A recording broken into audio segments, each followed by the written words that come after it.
Do you use the expensive blue or yellow pills to charge your sex life? Are you thinking about it? What if we can promise you the same results for less than $3 a pill? If you're paying $20 a pill for the other pills, you're getting taken to the cleaners. Our pills deliver the exact same results for less than $3. You'll save more than $16 a pill for the same results. And right now, radio callers will get 44 blue or yellow pills for $120 with free discreet shipping. You can save more than $700 off pharmacy prices. Charge your sex life now and save a ton of money. Call now and get your 44 pills and save over $700 and qualify for free shipping. Stop overpaying and call right now. 800-218-6473. 800-218-6473. 800-218-6473. That's 800-218-6473. MoJo 50. The question isn't who's going to let us. The question is who's going to stop us. Adjust your mojo now. Thank you.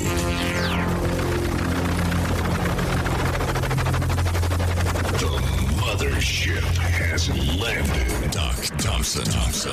Brad Staggs. The mighty MoJo 50. I don't know why you didn't believe me, Ron. What? I don't know why you didn't believe me. Graham crackers. That cannot be the case. Graham crackers were invented in the early 1800s by a Presbyterian minister by the name of Sylvester Graham, hence Graham crackers. He introduced the snack item as part of his then radical vegetarian diet which eschewed white flour and spices. Why? Graham hoped to end what he believed to be the scourge of his time, masturbation. He was one of 13 children, found sexual urges to be something to be repressed, and found self-abuse, colloquialism common in the 1820s and 30s, to be particularly an ill of society. By some combination of pseudoscience and faith, he concluded that a vegetarian diet consisting of fruits, veggies, limited dairy, and bland starches would result in an end to lustful behavior. How you feeling right now? I just want to lay down and take a nap. He thought masturbation would lead to insanity and blindness and hair on your palms. So that's where they get it. It'll make you go blind. I don't know if the blindness. Yeah, he did. Yes. Wow. Yeah. The Grahamite, they were called Grahamites, by the way. The Grahamite movement waned after his death in 1851, but one man in particular stayed true to his bland food and sexual abstinence diet, Dr. John Harvey Kellogg. He was the superintendent of the Battle Creek Sanitarium in Michigan. He insisted that patients abide by a similar diet. His brother, the sanitarium's bookkeeper, accidentally left cooked wheat out, letting it go stale. They decided to force it through the rollers anyway. They came up with cornflakes, and same idea. Strange, huh? Next time you're enjoying your graham crackers and cornflakes. I did. I thought you were full of it this morning. Nope. Trying to tell me that crap. No, that's you want a graham cracker? No. You sure? I'm positive. They're awfully good. They're good. They're good for you, and they will remove those lustful urges. I kid you not. Maybe that was Jerry Nadler's problem over the, was it Friday? He was at the Bill de Blasio event, and he had... he just kind of goes out, doesn't he? He had a little issue, didn't he? He just kind of... de Blasio leans over and, hey, Jerry. Hey, Jerry. Jerry. Hey, Jerry. Jerry. Down in front. Yo, Jerry. And you hear the photographers, that's the photographers yelling to people down in the front row, down in front so we can see him faint. Well, Jerry just, Jerry looks about as white as his shirt, too. He was not doing too well that day. Maybe it's because he's... dehydrated is what they said. Yeah, I think it's just because he's losing the battle. He does not like our president whatsoever. Jerry Nadler does not want Donald Trump to succeed, to be reelected, to be in office, period. None of that. Let's see. This is payback. Payback, Jerry. Payback. Did you do anything exciting over the weekend there? Yeah, I mean, we did a couple of things. We went to the Carry the Load functions and events. See, Friday night we did the broadcast for the golf course where Matt and Rocky were. Yep. It started off kind of rocky, pun intended. But then I see what you did there, and sorry, our drummer wasn't awake. We'll got to stay awake for these. Right. But it ended up great. I mean, we had some great interviews, and then Saturday we had they call it the Memorial Day Celebrity Softball Game. That's what it was called, but it was benefiting Carry the Load, and Rocky and Matt played in it. Well, if you could call it that, I guess. I mean, literally, there were so many people, and they took so long, recognizing and introducing the team players for the red team that they didn't get to introduce the blue team. And then, and then not all of the players played. I mean, Matt never even got to bat. He didn't? No, he got to play second base for about 2 outs, and then or maybe even just half of the inning. But and then Rocky got to bat one time, and by the time Rocky got to bat, the very first swing he took, it was a foul ball caught on the outside, so he was out immediately, and that was it. I mean, the game itself probably lasted 50 minutes, 45 minutes. Just because it took so long. Because it took so long, yeah. Kind of missing the point there, I would think. Spending a lot of time introducing people and not playing the game, but that's... And there weren't a ton of people there, probably 1,000, maybe 1,500. Right. But there were a lot of celebrities, if you will. Well, Matt Locke right there towering over them all. And it's too bad he didn't get to bat. Wasn't he? He was a pitcher, wasn't he? He was a pitcher. Back in the day, and then we all know how pitchers bat. Well, it was funny because him and Rocky, I guess you could call them errors, but Rocky let a ball get past him. It was a grounder, rolled right past him. He was running for it, but Matt, they had an infield pop fly. Yeah. And Matt and the shortstop just looked at each other, and it fell right between them. Well, there you go. It's that whole depth perception thing. You try to catch a fly ball, and you get Matt was playing by baseball rules, and I'm pretty sure the shortstop didn't have a clue. Matt was like, well, it was on the shortstop side. He had his glove on his right hand. If I'd have gone over there, I'd have had to do it back. And I'm like, Matt, nobody knows that. Yeah, no. No, you just have to kind of, and besides, it would have been fun to watch the two of them run into each other. That makes for great video. There were 2 or 3 opportunities where the ball landed right between 2 people looking at each other. See, that's always sad. That's why I always hated playing outfield, because I could not catch the ball. Yeah. It's a depth. I don't know what it is. I could see it coming. Nope. I was close. I had my glove in the general vicinity. When I would bat, I could bat. And when I did connect, boy, it was out of there when I did connect.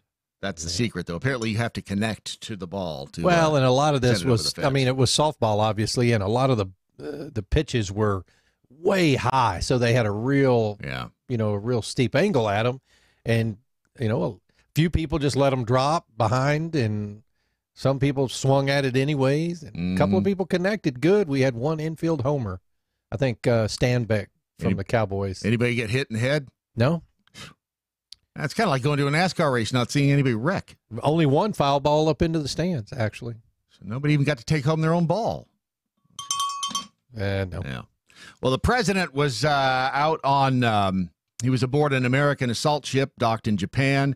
They're criticizing, wait until you hear this, they're criticizing him now because he was wishing U.S. service members happy Memorial Day. They shouted USA, USA, USA, and Trump called them a tough bunch of people. He dubbed them daring and mighty warriors in the Pacific. He says, I have to wish you all a very happy Memorial Day. On this Memorial Day evening in the United States, Americans concluding a sacred day of remembrance, reflection, and prayer. And they're saying some veterans and their families don't like the phrase Happy Memorial Day. And I don't like it. Well, I was thinking about that over the weekend. And what do you say? I mean, when you want to recognize somebody that, I mean, I get that it's not a happy memorial. Correct. And that's the thing. And what do you say? What do you say? I mean, as a greeting, I usually just say have a safe holiday. Well, that's kind of generic, though. It is. It's generic. The whole point is to I mean, these guys died for our freedom, died for what the flag stands for, and men and women.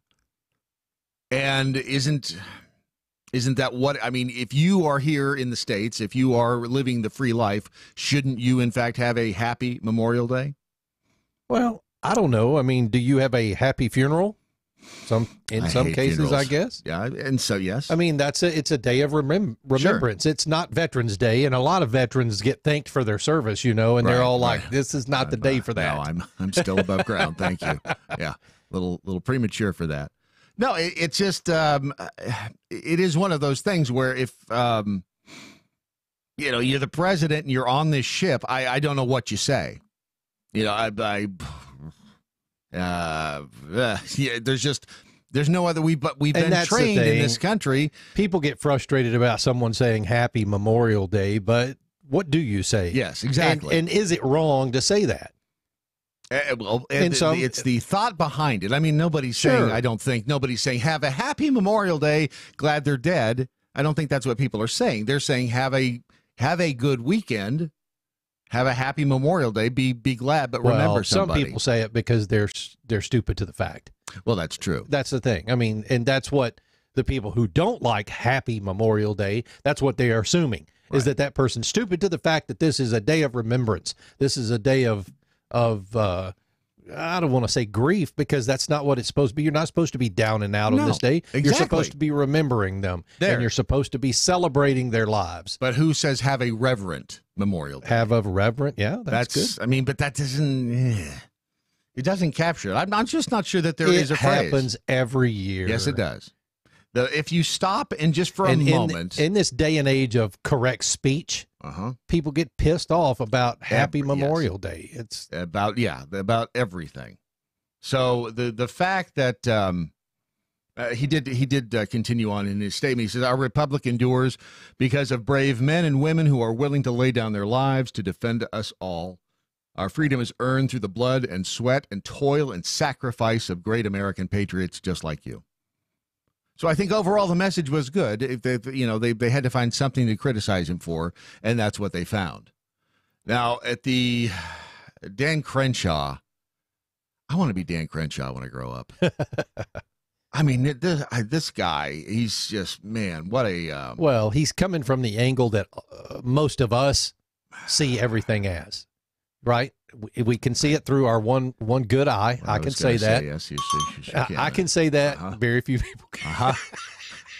He's the one Me and Dad love. can see that through our one good eye. The fact is that he looks at things from having been an ex-Navy SEAL. He is America embodied. That's what it is. Yeah, he is. Wait until you hear what he did out there, and we'll share that for you in just a second. An apt sponsor of this portion of the program, Patriot Mobile, the only conservative cell phone company in America right now. If you have not yet, maybe you've not made the switch, maybe, I don't know, maybe you're waiting for some. I don't know what you're waiting for. Around to it? Maybe when you get around to it. Didn't Brandon get one of those last week? Brandon got around to it. He got around to it. I'll never forget that. A friend of mine's dad got one of those a long time ago. I was like, what is it? It's a round, and it says to it on it.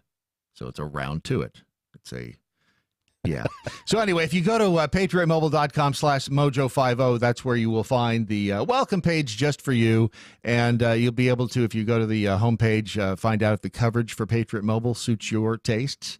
Because, again, it doesn't do any good whatsoever to change phone companies if you are trying to become part of the solution, not part of the problem, if you don't get good service. They know that at Patriot Mobile. So check the coverage. Decide if you want to help out organizations like the NRA or there's a whole list of them. FRC Action, the Susan B. Anthony list, the Heritage Foundation. These are all causes that Patriot Mobile donates to each month. So when you pay your cell phone bill, a portion of that money, in effect, goes to fund these conservative and libertarian causes. That's how you become part of the solution and not part of the problem. And you can bring your own phone, get a brand new phone. You can do it your way at patriotmobile.com, patriotmobile.com/mojo50, if you are so inclined. All right, so Dan Crenshaw sent out a series of tweets, and he honored, and I thought, all right, I'm going to try to get through these, because the first time I tried to read them to myself, I couldn't even do it. He sent out a series of tweets honoring those he had served with. Brandon Looney. He says, this is Dan Crenshaw speaking, did our first deployment together at SEAL Team 3, one of the best and most respected leaders on the team, husband, son, and brother. Be strong, be accountable, never complain. He also tweeted out to Pat Feeks, another fallen brother. One of the best JTACs out there, best storyteller I ever met. Those who knew him well understand. Loyal friend, husband, brother, son. These are the people who laid down their lives. These are the people. This is what Memorial Day was about and is about. Dave Warson, All-American, spent a lot of time together on a deployment to Afghanistan. When not on missions, we'd hit the volleyball court, half sand, half rock. Strongest guy in the platoon, always also the happiest, truly loved and missed. Kevin Ebert, or Ebert. Kevin Ebert, my roommate in Buds, one of the smartest, most capable, kindest SEALs I ever knew, skilled medic, loving husband, missed dearly. Brad Kavner. That's what Crenshaw had to say about him. Cool, collected, great operator. Brad taught me to shoot left-handed after I lost my right eye and spent countless hours getting my CQC skills back up to speed. Close quarters combat. Well, I knew that. I just, thank you for Tom clearing that. Falk. I've heard this name. Is that how you pronounce it? Falk? Or Falk or Fook. It doesn't. My old roommate, dear friend, the gentlest big guy I ever knew. He raised an Argentine horned frog named Lester when we lived together. Loved life, loved Metallica. World would be a better place with him in it. That is how you celebrate Memorial Day. Crenshaw did it right. Crenshaw is a bad dude. I just love him. Bad in the good sense. Yeah. Bad to the bone. Love him. Rolling Thunder. This was their last year. Now, Rolling Thunder, I've got, I know some of the guys in Rolling Thunder. Let me tell you, they are, you want to talk about bad to the bone? Oh, yeah. I love the guys. I hate that I never got to participate in that. I really did want to. But I didn't know this was their last year. Yeah. Why did they end the tradition? Well, they ended it because, in their words, the Pentagon is charging them through, basically, in a nutshell, charging them through the nose, basically spending all their money and dissing them. This is the 30th, 30. I think they started in 69. 3-decade run of veteran advocacy group hold its last motorcycle demonstration ride called Rolling Thunder in the Capitol. It happened over the weekend. Nonprofit organization that organizes the rally, Rolling Thunder Incorporated, founded in the late 1980s to bring public attention to prisoners of war and those missing in action and to hold the government to account for veterans who never made it home.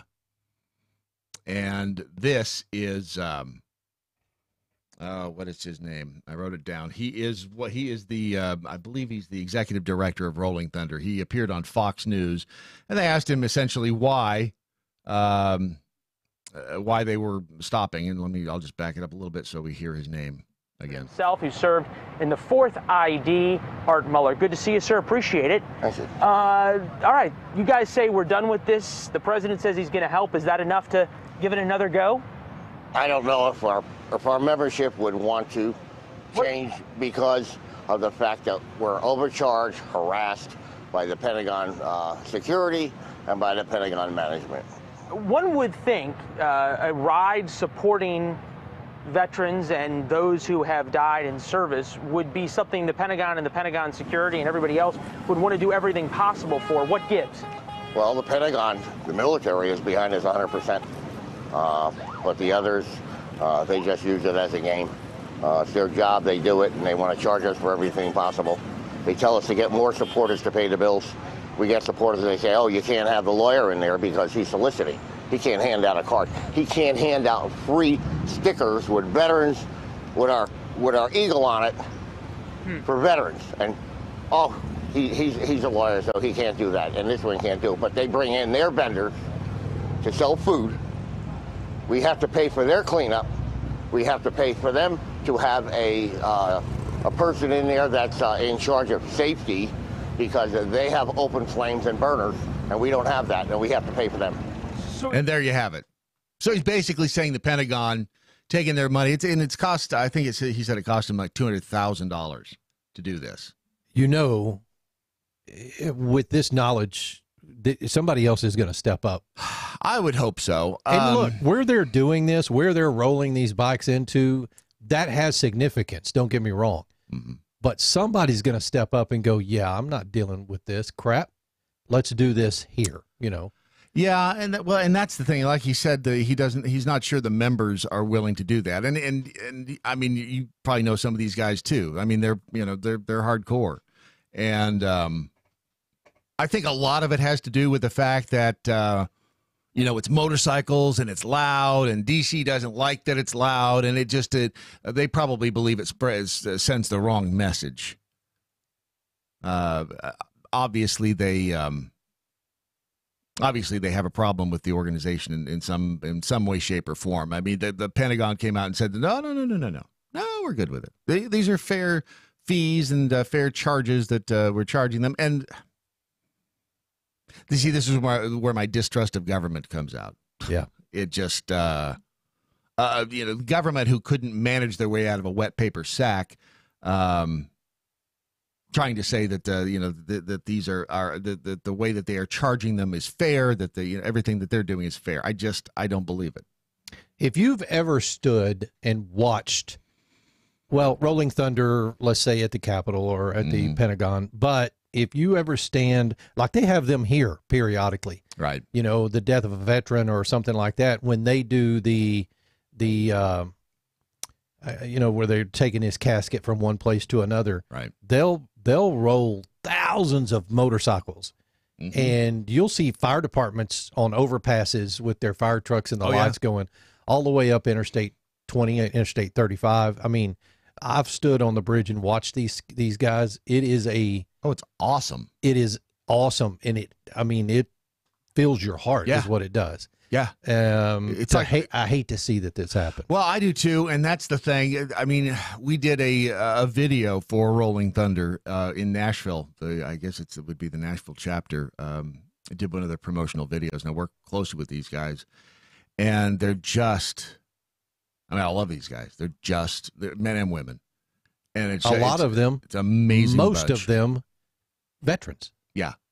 And the thing is, people look at motorcyclists, they look at these guys and women, and I say guys just in the generic sense, don't get butthurt, ladies. They look at them as bikers and, the unwashed and blah, blah. That's generally how people end up looking at bikers.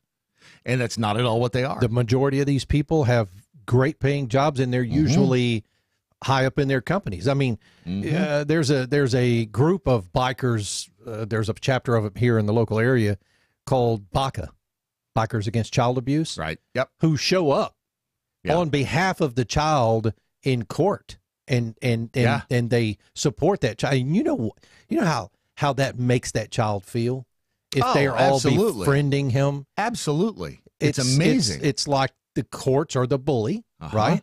Or let's say the child abuser is the bully, and now the child's got all these friends. Yeah. And who wouldn't want bikers as let me friends? tell you, yeah, exactly. They're the guys you want on your side in the bar fight.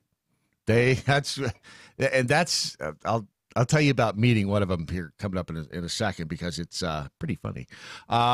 Before that, I'm assuming that the grilling sampler pack from MoJo Wild Rice is going to be available all summer long.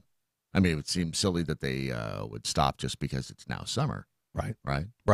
So if you haven't yet ordered your grilling sampler pack, I would recommend going there to mojowildrice.com and doing so right now.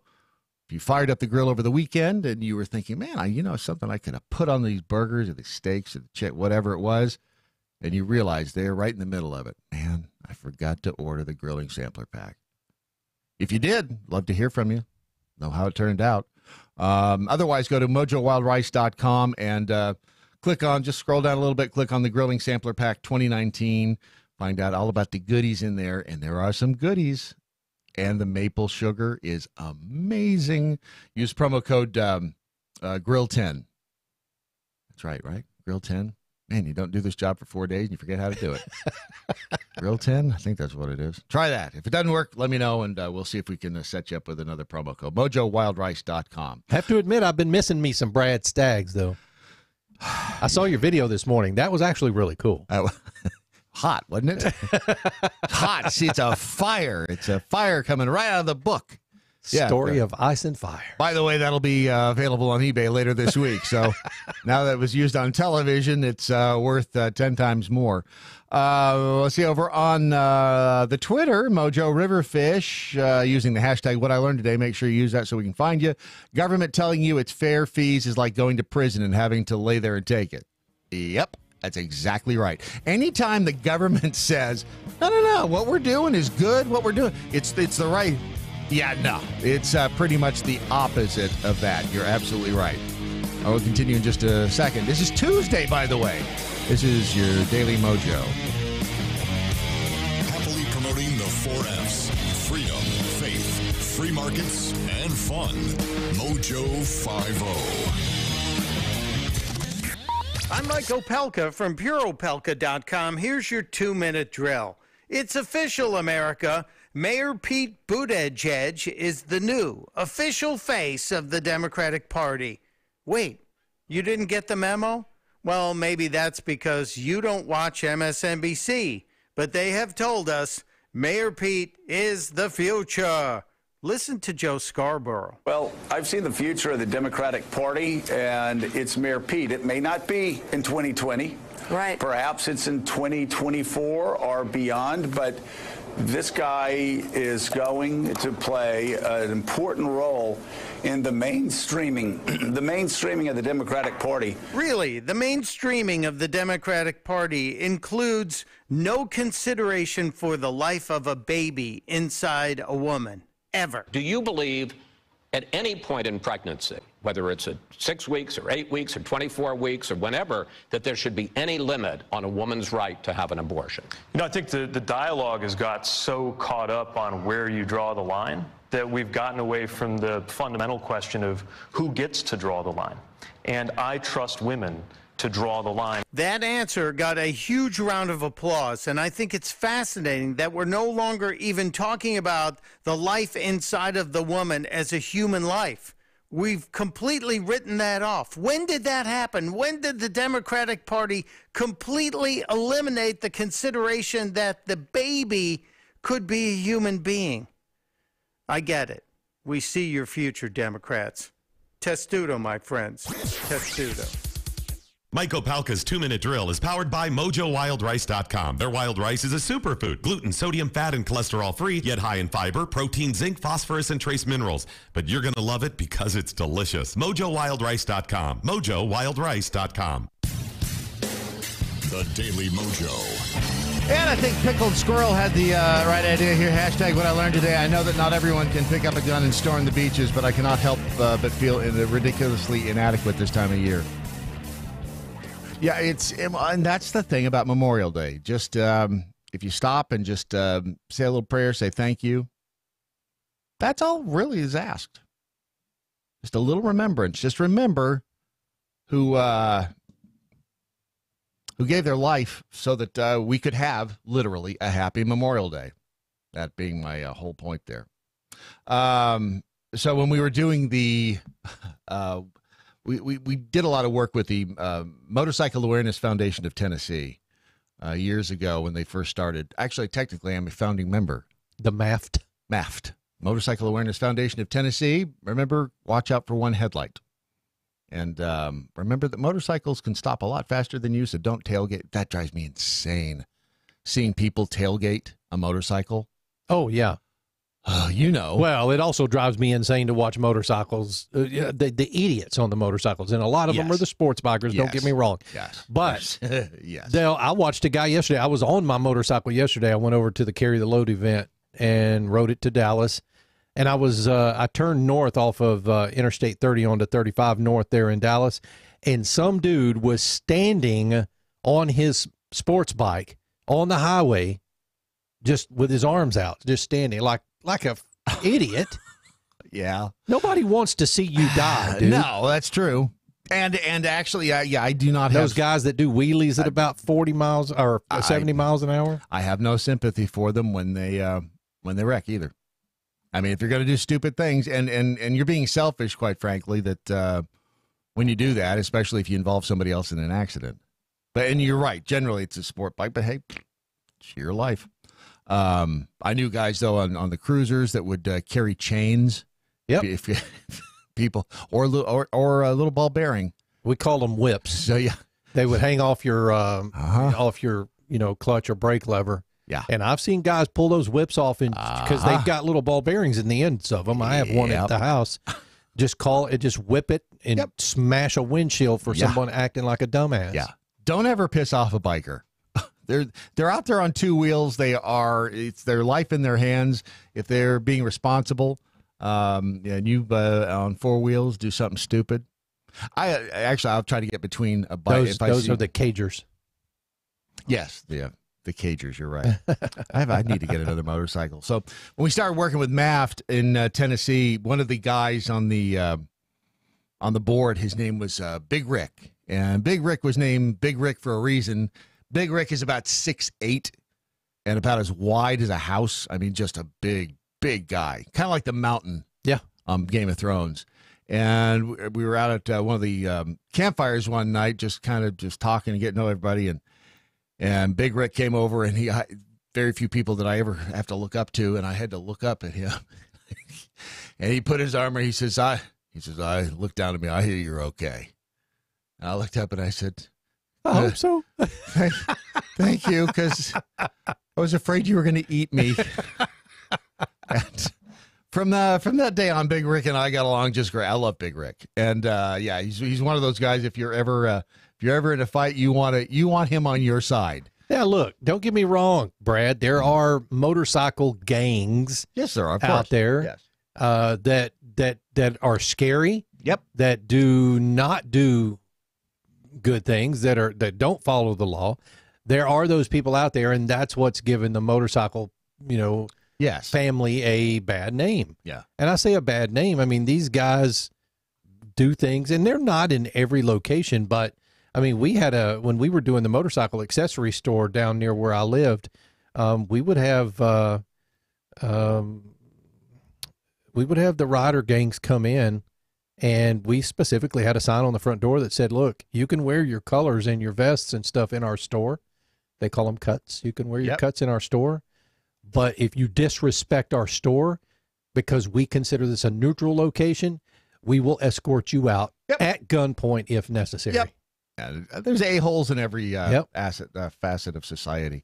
There's a lot of good guys on two wheels, so watch out for them while you're out there.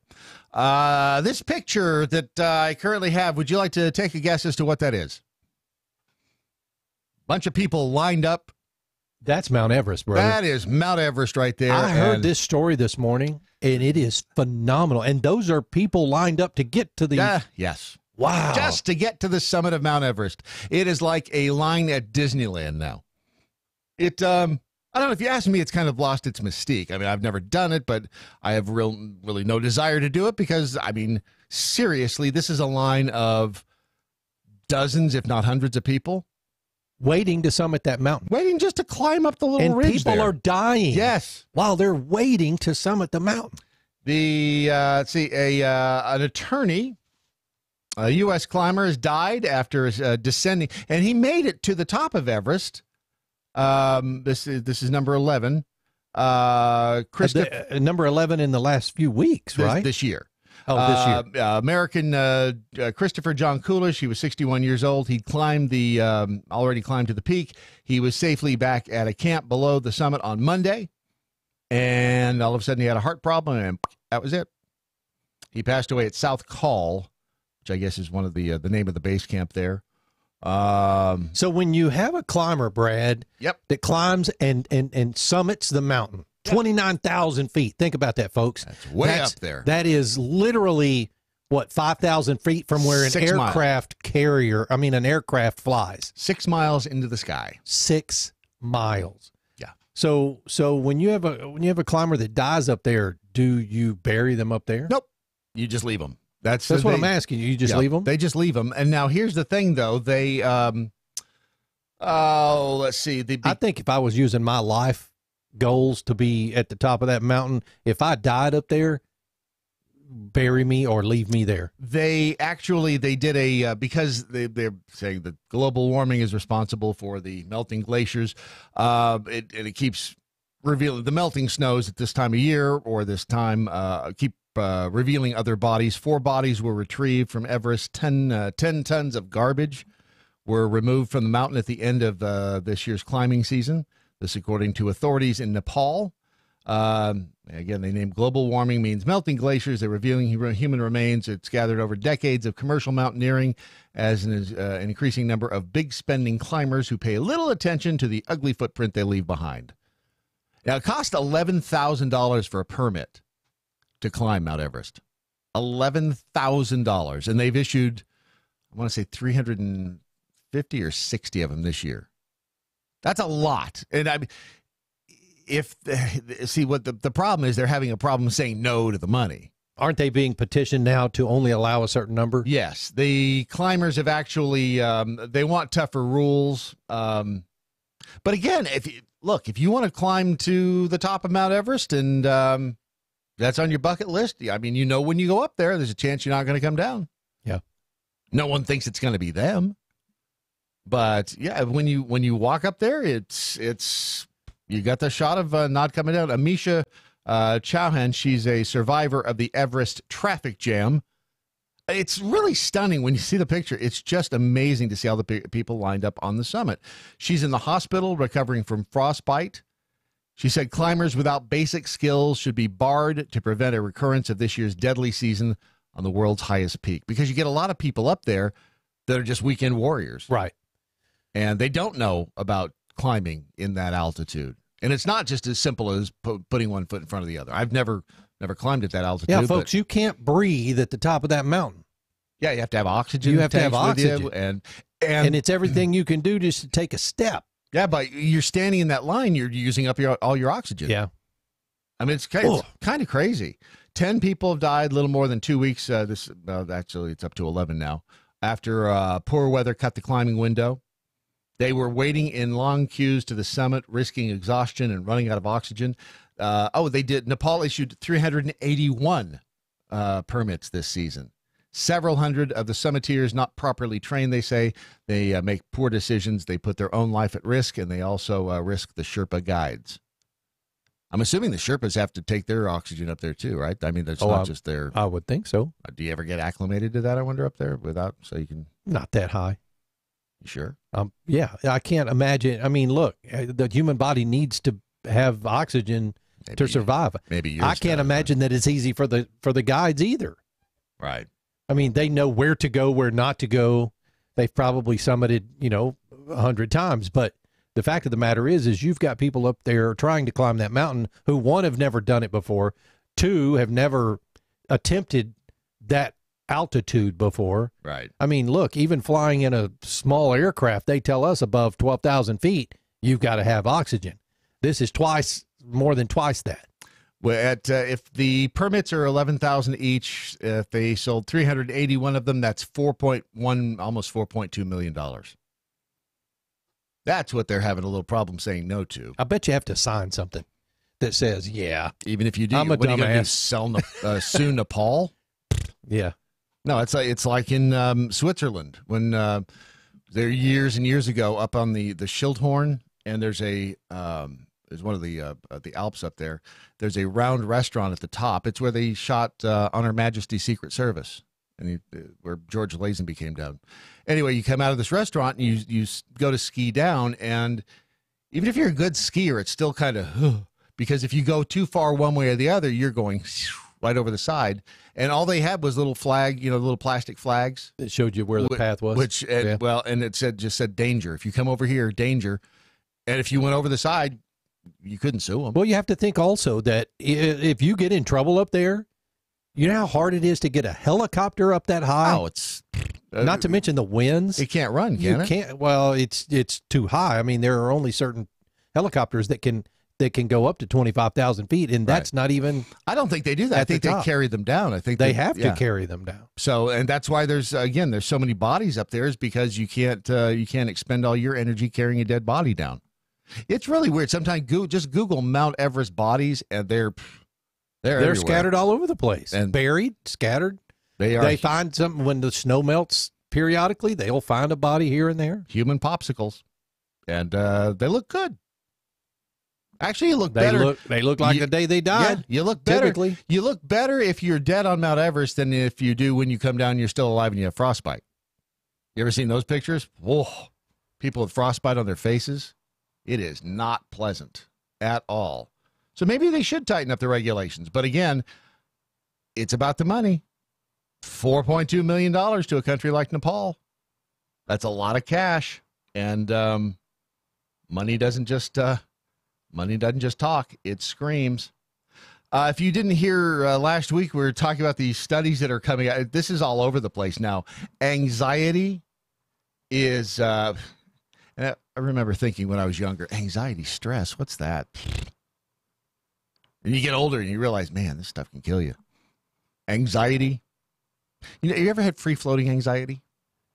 I've got a bad case of anxiety almost all the time, but I don't know what free-floating anxiety is. You can't really tie it to anything. I mean, it's like, I'm sure what I'm anxious about, what I'm stressed. It's just, you've got that. It's just you're anxious and you don't know what it's tied to. Common mental health concern. They say it affects millions, and now they're saying that there is a gut-brain link to anxiety, mental health, and bacterial diversity in the gut. I'm telling you, one of these days they're going to figure out the whole cure to cancer. The whole pathway to the cure is right there in the gut. That's what's going to happen. I saw Dr. Ken here last week. He didn't even stop in and say hi. You think he's mad at me? He didn't have the M&M, so he couldn't come in. That's what it is. He's a coward. Still good-looking doctor, though. Go to lovemytummy.com. I believe it's lovemytummy.com/mojo. Was I right? Yes! See, I've got a 50-50 shot of being right. And learn about Atrantil. If you're having any bloated feelings, any abdominal discomfort, body inflammation in general, man, it's all getting more and more traceable right back to the gut, right back to gut bacteria. That's what Atrantil does. It kind of balances out the good stuff. If you go to lovemytummy.com/mojo, you'll find out more about that. And there's a special offer. You get 3 bottles of Atrantil for $99. Take it with every meal, basically. The stuff is pretty amazing. It really does. If you're dealing with bloating, I will say this, and that because I don't deal with it all the time, but when you, even just on those occasions where it's like, man, I just that didn't go down right. Well, the cool thing is even if you're not bloated, right, you can dose this stuff, yes, and it will help you. Funny when you say it like that, it sounds like an illicit drug. You can dose this stuff. But go to lovemytummy.com/mojo and find out more. Now, I found this note in the studio. Did Matt? Where did this come from? Is that the one with the letters? Yes. That's the one that Brandon read that day. Was I listening? Was I here? Yeah, you were here. Brandon read it. We got it. It was the ransom note for Lusty. I don't remember him reading it. I know you hired the, and this is, man, whoever did this, they spent some time. So we still don't know where, or was it High Flying Sandwich Eater that actually has kidnapped Lusty? Is that who it is? I don't know. I know you hired the Whiskey Six gang to spoil my Beaver liquor robbery. The payoff for that nectar was my retirement plan. Now I have your green-haired filly. If you want her back in one piece, you will pay dearly. Any attempt at involving the law will end badly for her. Don't try anything shady. I see everything from up here. So I'm still not really sure exactly what do we have to do to get Lusty back. I don't know. That's the Whiskey Six gang. They're the next episode of the Whiskey Six gang. I'm not sure when that is, but hopefully we'll have a little more information there. Probably coming up. I played my role last time. I was El Jefe. I would think coming up this coming Sunday then. Maybe. Maybe. See, it's weird. When you start on a Tuesday, it feels like Monday, so it feels like Sunday's a long way away, but this is technically a 4-day week because Sunday is really just around the corner. So it's very strange. In Chicago over the weekend, well, you know what? They've gotten off to a rip-roaring start. 3 so far. 3 shot and killed, 16 shot and wounded. Total shot is 19. Total homicides so far are 3. And that just in this weekend. So at least Chicago is not disappointing. That's the beauty of it. We need to get Izzo back on the line just to get his take on the whole thing. Let me go over here and hit this. You are now entering Odyssey Station. Please remain seated until docking is complete. Odyssey, dare to wonder. From our show sister. is coming up on Friday, Brad. Yep, which one? Unidentified. The one that I sent you the link to. Yes. That's Friday. This is that video right there, scary. This is we're being spoon-fed. That's weird. I just went away for a second. I'm not really sure what. Maybe it's the holy shit. Maybe it's the Pentagon. It could have been me. Huh. Navy pilots spotted UFOs flying at hypersonic speeds. This is a report that came out yesterday. Navy pilots reported spotting UFOs while training over the East Coast in 2014 and 2015. This is in a recent New York Times report. The pilots told the paper they saw strange objects with no visible engine or infrared exhaust plumes reaching at least 30,000 feet. And if you've been paying attention, you know that's just about as high as Mount Everest. Flying at hypersonic speeds almost daily while training off the aircraft carrier Theodore Roosevelt. I heard on the news this morning that Navy pilots have seen UFOs every day for the past 2 years. Not surprising whatsoever. Go back and play that video again. Play which video? The video that was playing when you first rolled over to this page. Oh, that. Oh, yeah. This is, I don't know if that's the same one or not. I have no idea. That's you want the authentic pizza video? No, that's an ad. It was the video of them tracking that, whatever it was. Yeah, well, we'd have to refresh the whole page there and get that way. Here's the thing about it. Look at this. Look at that. Yeah, that's for those of you listening, this looks like the infrared video from the cockpit of. That's crazy. I don't know what plane that is, but whatever they're tracking is moving. It's an F-18 Hornet, I think. The video is actually, you can see the clouds. It's tracking, it's targeting that, whatever that is. Well, they've got trigger lock on it, don't they? Yeah. So if they, and you see how it's turning? Look at that. It looks like the Starship Enterprise, actually. That's pretty amazing. That's video coming up from the cockpit of one of our Navy jets. That's just amazing. And the more that they talk about this, they say, this is one of the quotes, keeping an aircraft in the air requires significant amount of energy. With the speeds we observed, 12 hours in the air is 11 hours longer than we'd expect. So they're saying that these things are flying at, they're flying with, I guess they're flying longer than we would be able to fly anything that we have. Correct. And at speeds that far exceed anything the human body would be able to withstand, because they're whipping back and forth, and it's G-forces, and the human body can't. I mean, it's there's a story about the Tic Tac aircraft that you'll hear on Friday. This show is called Unidentified, and it's the stories of some of these Navy pilots, and some of them have come out and said, "Yeah, I'm not talking about it." Oh, I told you I was in California. This is back in the mid-'90s. And I didn't realize when I was growing up, I didn't realize the significance that when you're around legends, you don't realize they're legends until far later.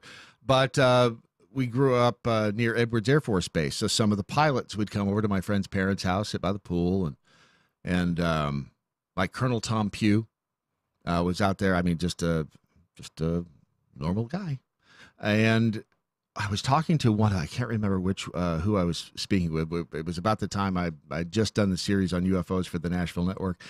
And I was talking to him about, he looked at me, he said, if I told you what I know about UFOs, we'd both be dead. Oh, what? That's what he said. I went, well, I don't want to die, so okay. I mean, we're getting spoon-fed. There's more and more of this stuff keeps coming out.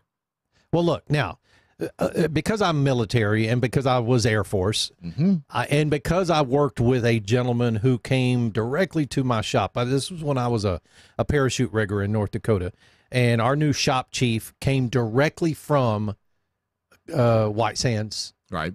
I'm not White Sands, Groom Lake, which is where Area 51 is, right? And this was before Area 51 was well known by the public. And he had a plaque that hung on the wall that just was a flag, a small flag, U.S. flag, and it said, commemorating a significant event, October 1982. Only did we know much, much later that was the B-1, I mean the B-2 bomber, the one that looks like the wing. Yep. That was when they were flying that around. Now, if you can imagine having seen that thing in the air before you knew that that's what it was. Yeah. Brad, how many of these things that we're catching, that these Navy pilots are catching on radar are top secret aircraft? It's possible, but you'd think if that was the case that somebody at the Air Force would say, hey, shut up. I had Quay on the UFO. And they probably are saying that. So the Air Force is coming. Throw a little pig Latin out there. That's code language. That's military code. Why would they? Why would they be releasing this information then? I don't know. I think a lot of times it leaks out, especially with video like that, where you can't really tell what it is. You can see that something's there. You can't really tell what it. So it spurs on that whole theory. You think they're just on a recruitment drive for pilots? Hey, look what you could be doing up here chasing these things. It really did look like the Starship Enterprise, like a silhouette of it. Yeah, but to watch that thing turn, that wasn't an air, a weather balloon. That was no, it was not. And they were talking in the story about it possibly being drones, right? Drones at that height? Yeah, I mean that's what I'm saying. Only a drone could make the maneuvers that this thing was making. Well, in late 2014, a Super Hornet pilot said he almost hit one of the objects, which he said looked like a sphere encasing a cube, and that he went ahead and filed an official mishap report. A sphere encasing a cube. Another pilot, Lieutenant Danny Acoin, said that he could identify a flying object on his radar, missile system, and infrared camera, but couldn't actually see it in his helmet camera. So they're slow walking towards some announcement. You think so? Mark my words. Yeah. This has been the spoon feeding of the general public. I think has been going on for years, and it's going to get to a point you keep leaking stories like this, and eventually when you come out and you say, look what we found, it's the craft, and it's from Alpha Centauri. It's not a surprise, right, and it doesn't freak everybody out. That's what it was. There you go. And this is Zorg, he's from Alpha Centauri, and he walks out with the one eye and an arm. So that's what they're working toward, is just so for the love of God, I hope he doesn't sound like that. He might. He might. What if instead he looks like a supermodel? Look, if you ask Dominic or Izzo talks about that, he's you remember the movie with Roddy Piper in it? What was it called? Where he could put the glasses on and he could see the alien. No. I can't remember that one. Izzo can tell us what it is, but he would put the glasses on and he could see. He says, Izzo, I think, believes that there are aliens amongst us now. Prove there aren't. Well, all right. Okay. Prove there aren't. I mean, look at AOC. That's like saying prove there are, but. No, well, look at AOC. How do you know she's not an alien? Or Bernie Sanders? Just saying. It's a possibility. I think Gunbox made a mistake. Why is that? Because if you go to their website right now, if you go to thegunbox.com, it still says Memorial Day sale. Use promo code MEM10. Get it now while you can. Yeah.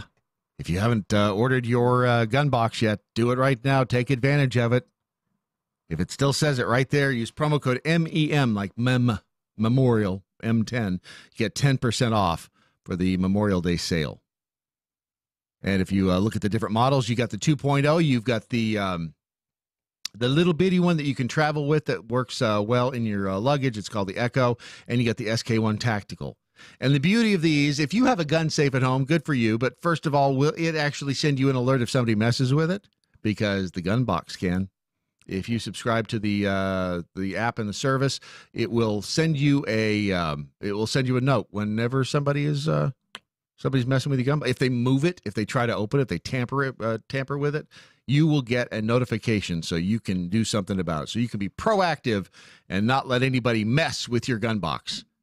Because these things are slick. I mean, they're just, you just wave a little card over them. They've got a little key fob you can wave over it. And you put these things by your nightstand, and you don't have to worry about in the middle of the night, you hear something, you don't have to, what was my code? I mean, if there is a code, there's a sequence of keys on there that you can program a code into. There's a fingerprint reader. Didn't the guy, when he showed it to us at SHOT Show, didn't he have like an RFID ring on? They have that he was too. doing that? Yeah.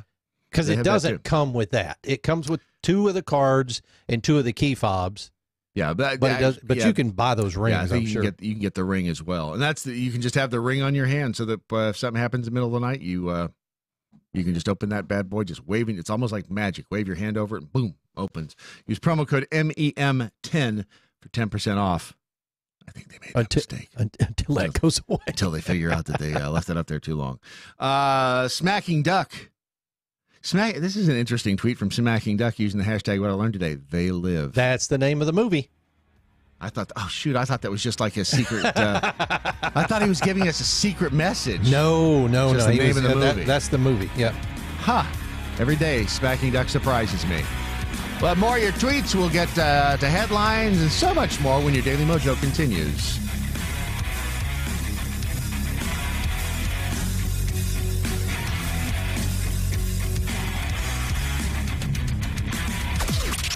This is the seditious, rabble-rousing, liberty-loving, home of fun, entertaining, and compelling talk. Mojo 50. News this hour from townhall.com. I'm Rich Thomason. Massive destruction across parts of Indiana and Ohio following severe storms, including tornadoes that roared through overnight. Storm survivor Dale Hassler in Montgomery, Ohio, says it was a terrifying experience. Everything that they ever said about a tornado was really true about it sounding like a freight train coming through, and very, very frightening. Speaking with WKEF WRGT TV, Madison County, Indiana, also hard hit, particularly the town of Pendleton. We do not know at this time if this was a tornado, straight line winds, or what the cause was.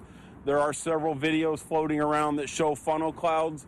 The National Weather Service will actually make that determination. Todd Harmison with Madison County, Indiana Emergency Management. Lots of property damage, but no reports of any fatalities.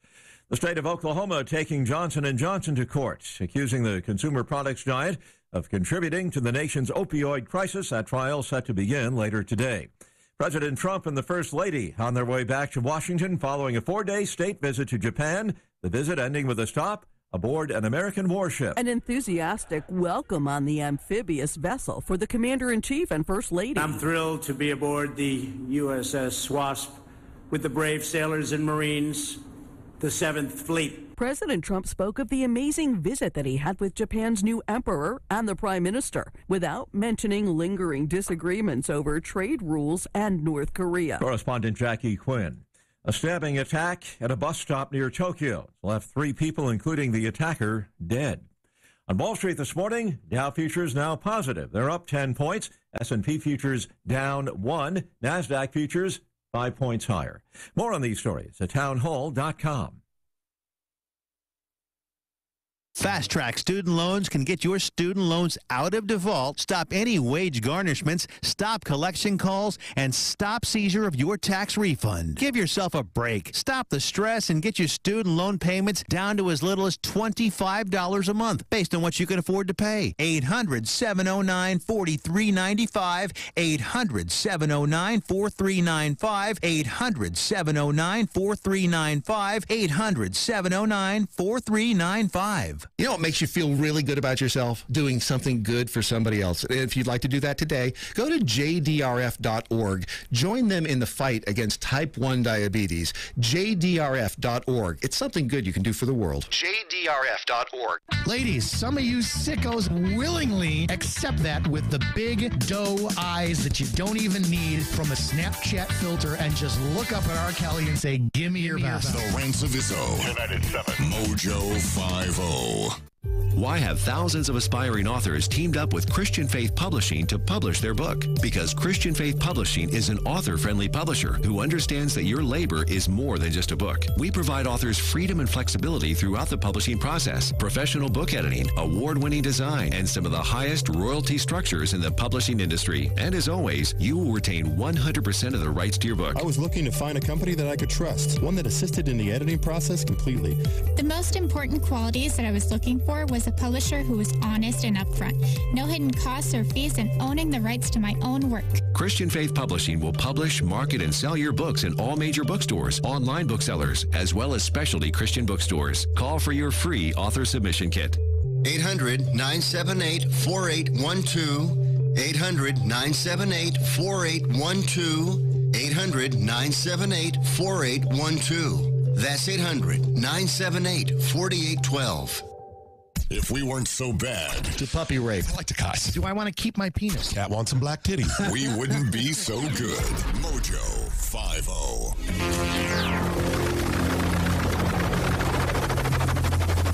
The mothership has landed. Well, apparently everybody remembered the name of the movie except you. Except me. MoJo Riverfish remembered it was They Live. Rocky with an I remembered it was They Live. There's Smacking the Duck remembered it was They Live. And that was the movie with Roddy Piper? Yeah. And it was kind of cool. He'd put these glasses on, and then it would show him which ones were the aliens. And they were weird looking. Well, Larkiaf and Farkin has a theory. He says, I still hold the theory that UFOs are experimental aircraft and aliens are just angels and or demons. A lot of people believe that the UFOs are experimental aircraft, and that's... I think in a lot of cases they could be. Now, I know that the Navy moved away from calling them UFOs a while back. They call them AACs now, and I can't remember what that stands for. I'll find out. But I read a story that said that they needed to switch that from UFOs to keep the public from freaking out every time they called it an unidentified flying object. Is it flying? Yeah. Is it an object? Yeah. Do we know what it is? No. Then it's an unidentified flying object. I mean, call it what it is. Jack Hole Angry Beaver tweeted, please stop with the fake news. Chicago has strict gun laws. There cannot be any shootings there. You're right. With the strict gun laws. You would think so. Well, look what happened in Japan, though. They have, did you know in Japan, they have laws that, I want to make sure I get this, the quote right. Police only started carrying firearms in Japan after American troops made them in 1946 for the sake of security. It is also written into Japanese law as of 1958 that no person shall possess a firearm or firearms or a sword or swords. They obviously do not have a constitution over there. Well, not one that guarantees the right to bear arms. Yeah. But the guy with the knife, he killed 2 people and injured 16 at the bus stop.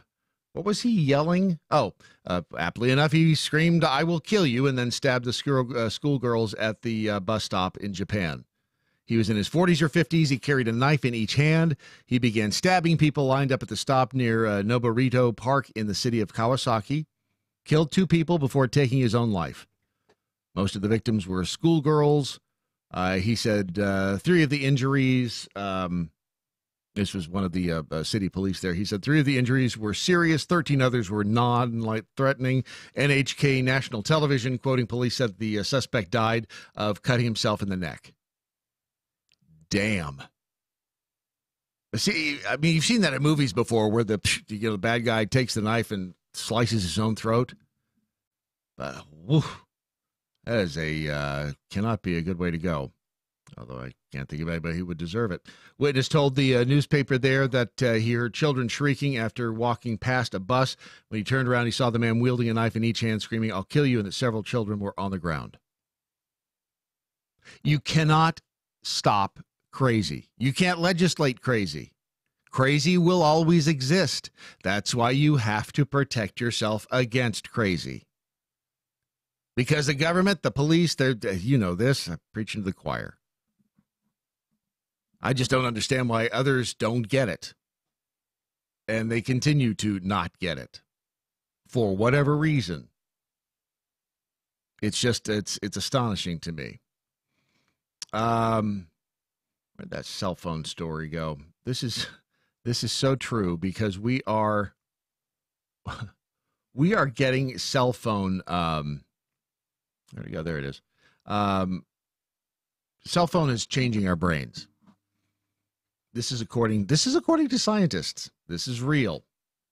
After how many 2 decades at least? When did cell phones really? Actually, 3 decades, right? Because early mid 90s is when cell phones really started to take off.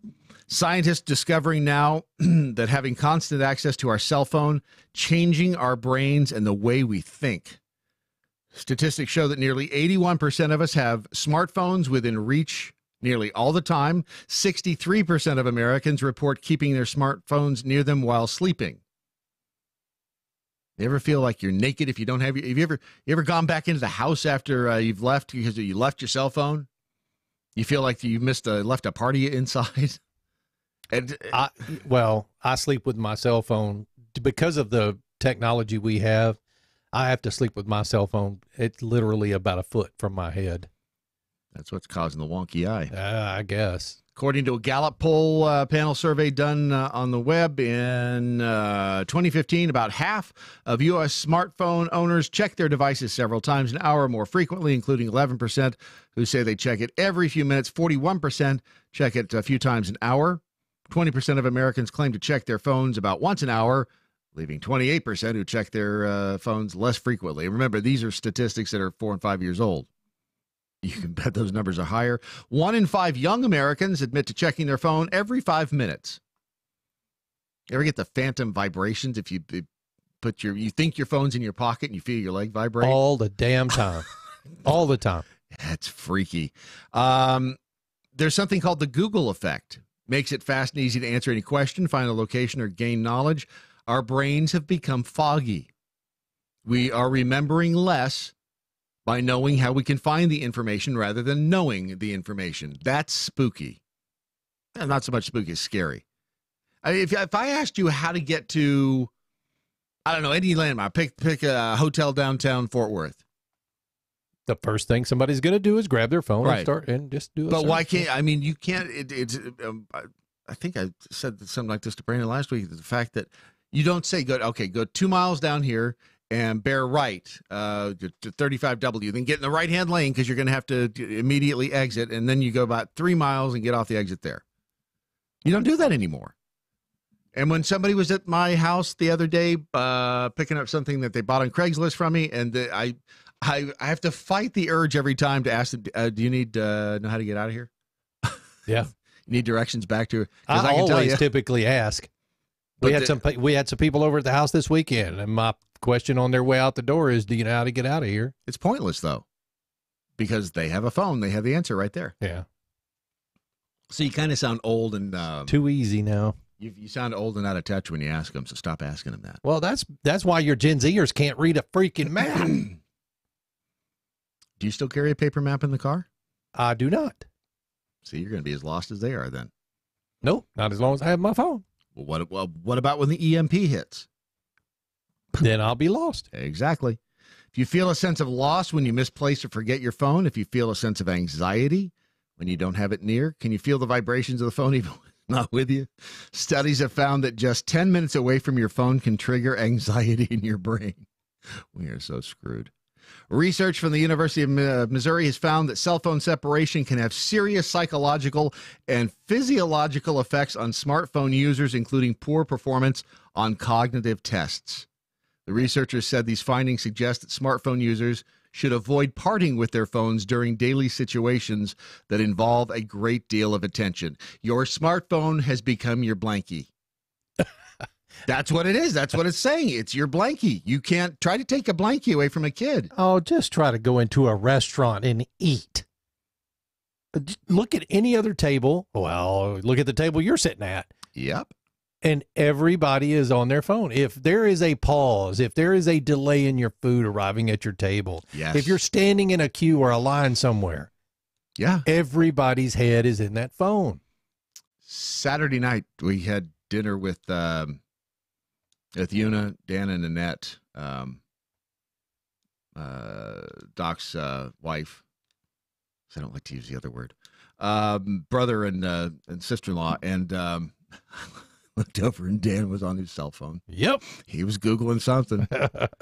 But then I somebody asked a question about something. I remember pulling up, and it feels weird because I try not to do that when I'm at the table. But I was like, yeah, let me look here.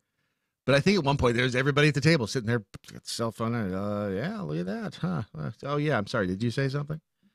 But they say make sure that you avoid not having your cell phone with you if you're taking tests, sitting in a conference or a meeting, or completing important work assignments, because it could result in poor cognitive performance on those tasks.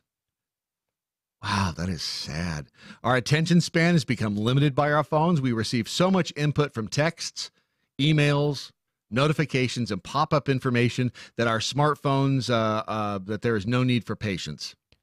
This constant barrage of information causes our brains to become overloaded, leaves us feeling tired and often miserable. Well, I've said it before. What I run into most is people thinking that I need to go somewhere if I'm in a conversation. And why? Because I'm wearing an Apple Watch, and an Apple Watch notifies you on text messages and emails and things like that. So when your phone or when your watch vibrates, you look over at your watch. People are like, you got to be somewhere? You're writing a book? No, I'm sorry. I was leave that chapter out. My phone or my my watch was vibrating. When you're not wearing, do you always wear the Apple Watch? Except when I'm sleeping. Do you have when you wake up? Do you feel the phantom vibrations on your hand? No, I haven't felt the. It's only in my pocket that I felt the phantom. Only on my leg. Huh? Seriously, that is weird. I've had them too, and it's weird. And I rarely have my phone on vibrate, so I don't know what the deal is with that. But they say that there's something that that you can do to actually help avoid that. We'll not carry the damn phone. We'll get to for that. a period of time. We'll get to that in a few minutes. First, cat coolers. If you, we're officially in full swing. We're in full summer mode now. Memorial Day, the start of summer. Technically, it doesn't start until what, June 21st? Technically. And talk to the people who are in the areas of the country right now where you're getting hit with tornadoes. Doesn't feel like summer. Feels like late spring. But summer's really in full swing just about everywhere. Go to catcoolers.com if you haven't yet. If you use promo code Brandon, you'll get 10% off. You will find that there are a ton. Okay, not a ton. There are several different models that you can choose from, or from which you may choose. Yellow, black, white camo. They've got the blue collar model that will tell you that the ice is cold, that the drinks are cold. The ice is always cold. Can't think of a time when ice isn't cold. Unless, of course, it's dry ice, in which case it'll burn you. It's so hot because it's so cold. But I digress. If you get the blue collar model, you will find out that you just have to look at it. You think, oh, look, that's blue. Things are cold in there. Go to catcoolers.com. Get yours today. And remember to use promo code Brandon for 10% off at catcoolers.com. Shall we do the headlines? Let's do the headlines. Let's do them. We've scoured news platforms and agencies around the globe for today's most profound news headlines. Presenting them now, here's Brad Staggs. And it's right. It's been right 2 days in a row now. That's right. I've unplugged my monitor so you can't see which one's fake. In Hackettstown, New Jersey, by the way, one of these 5 stories is not true. You pick which one it is, and you could win $1 million. Not from us, but it's possible. You could. If you buy a lottery ticket and it's a winner, you'll win billions. But not from this. In Hackettstown, New Jersey, authorities say that a man drove drunk to a New Jersey police station where he was picking up a woman who had been charged with drunk driving. Hackettstown police say 21-year-old Morgan Doran of Netcong, I guess that's in New Jersey, was arrested early Friday after a traffic stop she was taking to the station, where authorities say she contacted a 24-year-old man by the name of Sebastian Ream. Those of the South Hackettstown Ream, I believe, of Washington Township, to pick her up. When Ream arrived at the station, authorities say he smelled of alcohol. They charged him with drunk driving. It was a twofer on Friday. You know, I've had that happen to me, not to me physically, but I had a friend of mine who was dating a girl. Yeah. She got pulled over for driving drunk. Yes. Freaked out, made a phone call. He comes up there pissing off the cops, drunk as hell. See? These are life lessons that you should learn at some point before you're 24 years old. And then they both end up in jail. Right. Just think of the extra income the city will have, though, from a twofer on a Friday. That's the beauty of it, because remember, it's revenue enhancement. From Mumbai, Dateline Mumbai, that would be in India. Flamingos of the pink variety. This time of year, tens of thousands of flamingos flock to Mumbai to feed, but this year there are almost 3 times more than the normal amount in the city. They say almost 120,000 of these pink flamingos are flocking to Mumbai. The reason? They think, in any event, is that the pollution that is flowing into the river from the water treatment plant alongside the Tane Creek is the reason that these flamingos are flocking in. They say an increase in sewage and industrial runoff into the creek is thought by some to be fueling an uptake in the blue-green algae that the birds feed on. The scene in the Tane Creek when they are wading in the water is amazing. This according to Rahul Kote. He's the assistant director of the Bombay Natural Historical Society. Every time I want to say Bombay. Welcome to 7-Eleven. That's so bad. I apologize. No, you don't. It was a horrible Joe Biden. Yeah. You can book your one-way trip to Mars. I'm on it. Would you do it? Yep. There's a Dutch company establishing a human colony on Mars. The nonprofit organization called Mars One will send a crew to the red planet in 2025, they say. And because there will be major changes in the human body after a stay on Mars, there will be no coming back. You have to say goodbye to Earth. I don't, Matt Damon. Didn't Matt Damon come back? He did, actually. Well, then I think this has got to be a lie. But, there was a story out about a year ago. Yeah. And people were flocking to this thing. Like the flamingos to Mumbai. Yeah. I mean, they were like, one way? Absolutely. Would you go? Do you? The first wife? I was talking about, I think I told you the pizza story, but I looked at some girl walking by, and boy, did I hear about that. There was a story, this is 100 years ago, something about UFOs, and would you get on one, and would you fly off? And I said, yeah, I would do it. She got so pissed at me. For leaving her here? Yes! Not a oh, you leave me. You weren't thinking of your family. It was a genuine, she was seriously pissed because I said I would get on a UFO and fly off. I'm thinking, okay, right now, is you not seeing the reason I leave? Do you think think any NASA astronauts have this conversation? Absolutely. Well, if they're married to the crazy wives. I guess. It's just bizarre. That's what many across the world are excited for. One person said, I'm sick of this planet. Janet Ross of Santa Fe. I want a new planet. All right, that's the wrong attitude to have. Mars fits me perfectly. 78,000 people have applied to become one of Mars' first immigrants. The company is expecting up to is at 500. They've got the zero in the wrong place.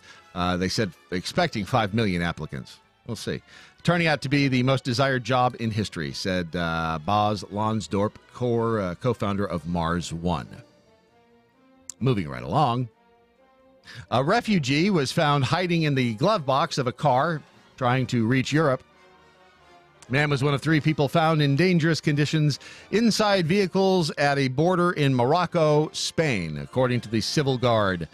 A refugee traveling from Morocco, pictured stashed in a car's glove box, while others trying to cross the border were rescued from an engine compartment and a dump truck. He was one of 3 people, dangerous conditions, trying to cross the border at Benzi Enzar. That's in Morocco, for those of you who didn't know. That's within the space of 3 hours, the Spanish Civil Guard said. A 4th person of African origin was found earlier in the day hiding in the base of a dump truck where he was in danger of being crushed by the vehicle's axles. I mean, it sounds like fun, but getting crushed by the vehicle's axles, I think in reality probably isn't much fun. That's like people stowing away on an aircraft carrier's on an aircraft's landing gear. You think that would hurt? Oh, please. Could they? But they've done it, haven't they? They have done it. People have done it successfully, but most people die would get crushed. You just have to know exactly where to situate yourself. And you got to make sure that wheel's not still spinning. But a glove box? I'm thinking of the glove box in my car. This must be something different. Yeah, although the glove box in my truck is pretty big. Can it hold a person? You got a small Haitian family in there. By the way, the guy had to be helped out of the truck by rescuers at the port of Melilla, a Spanish enclave on the North African coast. Officers shared a picture of the man in his 20s hiding behind the car's dashboard, while another person found behind the car's rear seats. Man, they will do anything. They will do anything to get across that border. This is a serious story. A bearded lady has fought back at haters by making her facial hair her star feature after receiving death threats online. Little Bear Schwartz started to sprout facial hair on her chin when she was 14. After feeling deep shame while going through puberty, she's since learned how to embrace the excessive hair growth. When appearing on This Morning, the 36-year-old spoke about her condition. It's a Britain show. And how finding the love of her life helped to overcome those insecurities. She said, "My younger years were difficult. I had this hair, and I didn't know what caused it. I shaved it every morning. I would shave my face in the shower. There was so much shame of having this and for having it for no reason. There was no one saying you could just grow it. It was not an option. After leaving school, Little Bear moved to Seattle, decided to grow out her beard. I found a flyer advertising a beard competition, so I entered, and I won." Wait, her name was Little Bear? Little Bear. Okay. "I went from shaving to having this thing and felt like star feature." She talked about finding love, confessed in writing on her Facebook status, asking her friends if anyone could love this, and someone did. There's somebody for everyone, I think is the moral to that story. Could you love a woman with a beard? Yes. I mean, I think I could. Because it's not about the facial features, right? Dude. No, it's about not what's about inside. What's outside. It's inside. about what's inside. She had a better goatee than you. Could you love her? Probably not. Okay. At least you're honest. So those are your 5 stories. Quick recap: we've got the drunk driver picking up the drunk driver. We have the flamingos attracted to poop in Mumbai. We have your one-way ticket to Mars. We also have the person hidden in the glove box trying to get into Europe, and the bearded lady. One of those is not real. Your job is to figure out which one isn't real. In the meantime, I think the coffee that I made, the APR coffee I made this morning, I believe is the Cartel Bold, and it's really, I don't know what I did. But it tastes different this morning. It's really good. I mean, it's always good, but this morning it just has a... Are you doing the super brew? Yes. Where the strong brew? Yeah. Yes. But I do that every morning. Why wouldn't you want it stronger? What would be the reason you wouldn't want a stronger coffee? Right. I agree. Right. I mean, I don't know what Matt Locke is smoking, but Apparently, he doesn't like it stronger. But for whatever it is, and I don't know if it was the amount of coffee I put in there because we just kind of guesstimate when we put it in. But let me just tell you, the APR coffee this morning, the Cartel Bold, is amazingly good. Little creamer, little stevia. It's good stuff. And Good stuff. I also brought out some coffee drops. You see those? They're right out there. Oh, man. Yeah. Go to American Pride Roasters and see if you can find a coffee flavor that suits you. Pretty much there's something for everybody in there, including the Doc Thompson Uranus Hertz blend. All right. So what say you? Which one do you think All is right. the So fake I think story? you're trying to throw a curveball at us. Do you really? Yep. Okay. So the whole glove box person inside in the engine block thing, I think that's true. I'm going to go with that. Let's see. I'm gonna go with the pink flamingos in the poop story. You don't believe the pink flamingos are heading to Mumbai? No, for the sewage? Unfortunately, I think I'm wrong, but I think you're throwing a curveball, so I'm going to go with that. All right. Mojo Riverfish says he's calling Bravo Sierra on the Dutch Mars colony, and sometimes Larky F and Farkin. Sometimes that person for everyone usually costs $20, same as downtown. Hey-o. All right. For $1 million in the pride of the neighborhood, the fake story today is the one-way ticket to Mars. What? I know I've read a story about that. Yeah, well, you can't buy a one-way ticket to Mars. Not from this Dutch company, anyway. Oh, no. They are full of Mars baloney. One has got the one-way tickets. Do they? Yeah. You think you can buy one right now? You might not be able to buy one, but there are people who have applied for it. I have a bridge I want to sell you. It's a nice bridge, too. It's your Daily Mojo. A free exchange of ideas.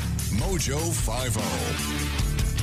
Now you can fly anywhere in the world and pay discount prices on your airline tickets. Book a flight today to London, Paris, Madrid, or anywhere else you want to go. And pay a lot less guaranteed. Call the International Travel Department right now at Low Cost Airlines. 800-452-1075. 800-452-1075. That's 800-452-1075. Hi, this is Lee Colan with your Leadership Matters Minute. Let's keep things simple here. We live in an information-rich, time-poor world. So I want to encourage you to use what I call the 4 Ds to manage your tasks every day. The 4 Ds are we have to do it, dump it, delegate it, or defer it. Every task or action that we have on our desk today or in our inbox should have one of those 4 Ds assigned to it. We're either going to do it, dump it, delegate it, or defer it. For example, if something's really important and it's really urgent, you have to do it. Or if something isn't urgent at all and not so important, that's something you need to delegate and maybe even dump it. But we can't get caught up in what we call the tyranny of the urgent. Things that are just interface, and we're taking care of them, but they're not the most important things. That's how we start getting productivity caught up with activity. We're doing stuff, but we're really not being productive. So by applying the 4 Ds to every single task you have, whether do it, dump it, delegate, and defer it, you can get ahead. I'm Lee Colan, and this is your Leadership Matters Minute. For more tips and tools, text the word leadership to 444-999. Hey, this is Steven with Defenders Live, and I'm here with my digital cohort, my AI, Dylan Lyles. Hey, man, say hi. I can't do that. Yes, you can. Just say hi to the people. No, I can't do that. But what I can do is tell everyone to make sure they tune in to Defenders Live Monday through Friday at 9 p.m. Eastern, only at MoJo.com. MoJo50.com. Obviously, a few more bugs to fix, but we'll get them fixed up, and it'll be raring to go Monday through Friday. The Daily Mojo. All right, get those communiques in. You pickled squirrel. Thought of a new t-shirt this weekend. I speak fluent double entendre. Mojo 50. Use, of course, the hashtag what I learned today. That's a good one. We don't have a shirt with just a bell on it, do we? No. We could probably have one. Just like a bell. I think that would be kind of like the team member shirt. By the way, does it just need a bell? Do we need to say innuendo bell on it? No, I don't know. You just have a bell. There's just a big bell on the back and the Mojo logo on the front. We could say ding-a-ling. Why do you have to say anything? Why just a bell? I mean, it's just. I think the bell speaks for itself because it's an inside. It's like a secret handshake. You don't explain the secret handshake when you. Oh, that's true. You just Everybody that comes into the studio is like, why is he ringing that damn bell? Right. What is with that bell? See, they'll figure it out. And it has to be the right bell. It can't be, it can't be that bell. Can't be the horn. Where's the chicken? Oh, the chicken's on the wall. Shoot. I was going to tell you something. What was I going to tell you? Oh, yes, that's right. I left off on the phone. Where'd the phone go? Because we were talking about the fact that your phone, people are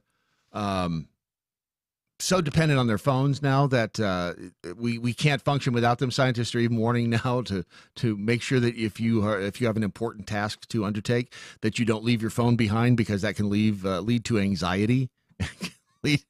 It can lead to poor performance on a task that you have to use your brain for. Man, in 100 years, we're no. This. Look, we are. If you ever left your wallet somewhere and you can't find it, yeah, you freak out. Yes, anxiety. That's the same anxiety people feel leaving their phone somewhere, especially if you leave it beside your bed or in the bathroom. That's where I typically leave mine, on the shelf in the bathroom, in the toilet. See, I'm never in there long enough to use I get phone. more stuff done. I'll bet you do. I'll bet you do. It's laying right next to my graham crackers. See? And if you're listening to the show backwards, wait until you get to the first hour and we talk about graham crackers. You'll look at that snack in a whole new way. They say our brain can be rewired and redirected. There's an amazing phenomenon known as neuroplasticity. Well, of course there is. That's the ability of the brain to change in structure or function in response to experience. If you change the use of your smartphone, the brain will, in fact, rewire itself. Here's what you can do if you're trying to get away from the cell phone tether. If you need to get something done, avoid checking social media and email. If it's possible, sit in a quiet space. Not to be confused with a safe space. If you feel anxious, take a break after an hour to check your phone. It took 3 decades to get here? Here we are. If you feel anxious, take a break after an hour to check your phone or computer for messages. But during that hour, try to avoid technologic distractions.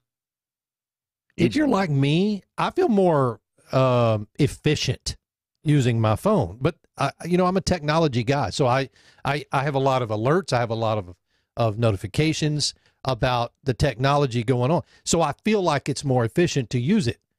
But, those people who play games on their phones, I literally do not have a single game on my phone. Has your phone made you more efficient?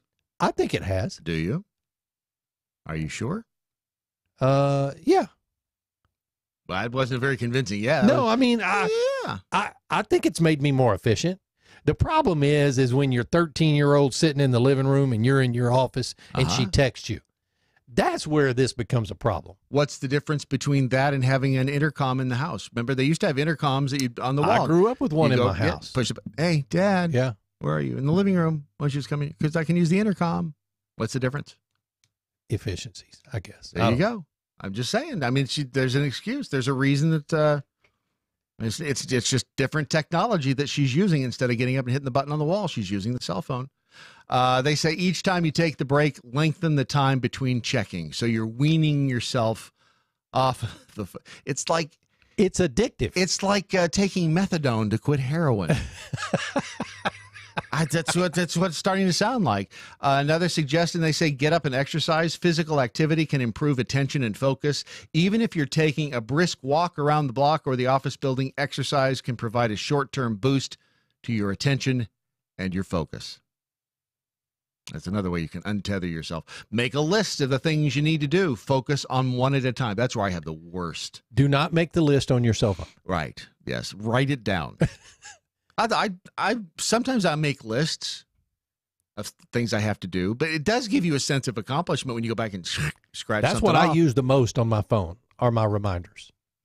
So I have to write it down because I want to just go over and look at it and see it in 3-dimensional space and be able to take the pencil and. Well, I still use sticky notes a lot too. There's nothing better than a good Post-it note, except you end up with 8,000 Post-it notes around you.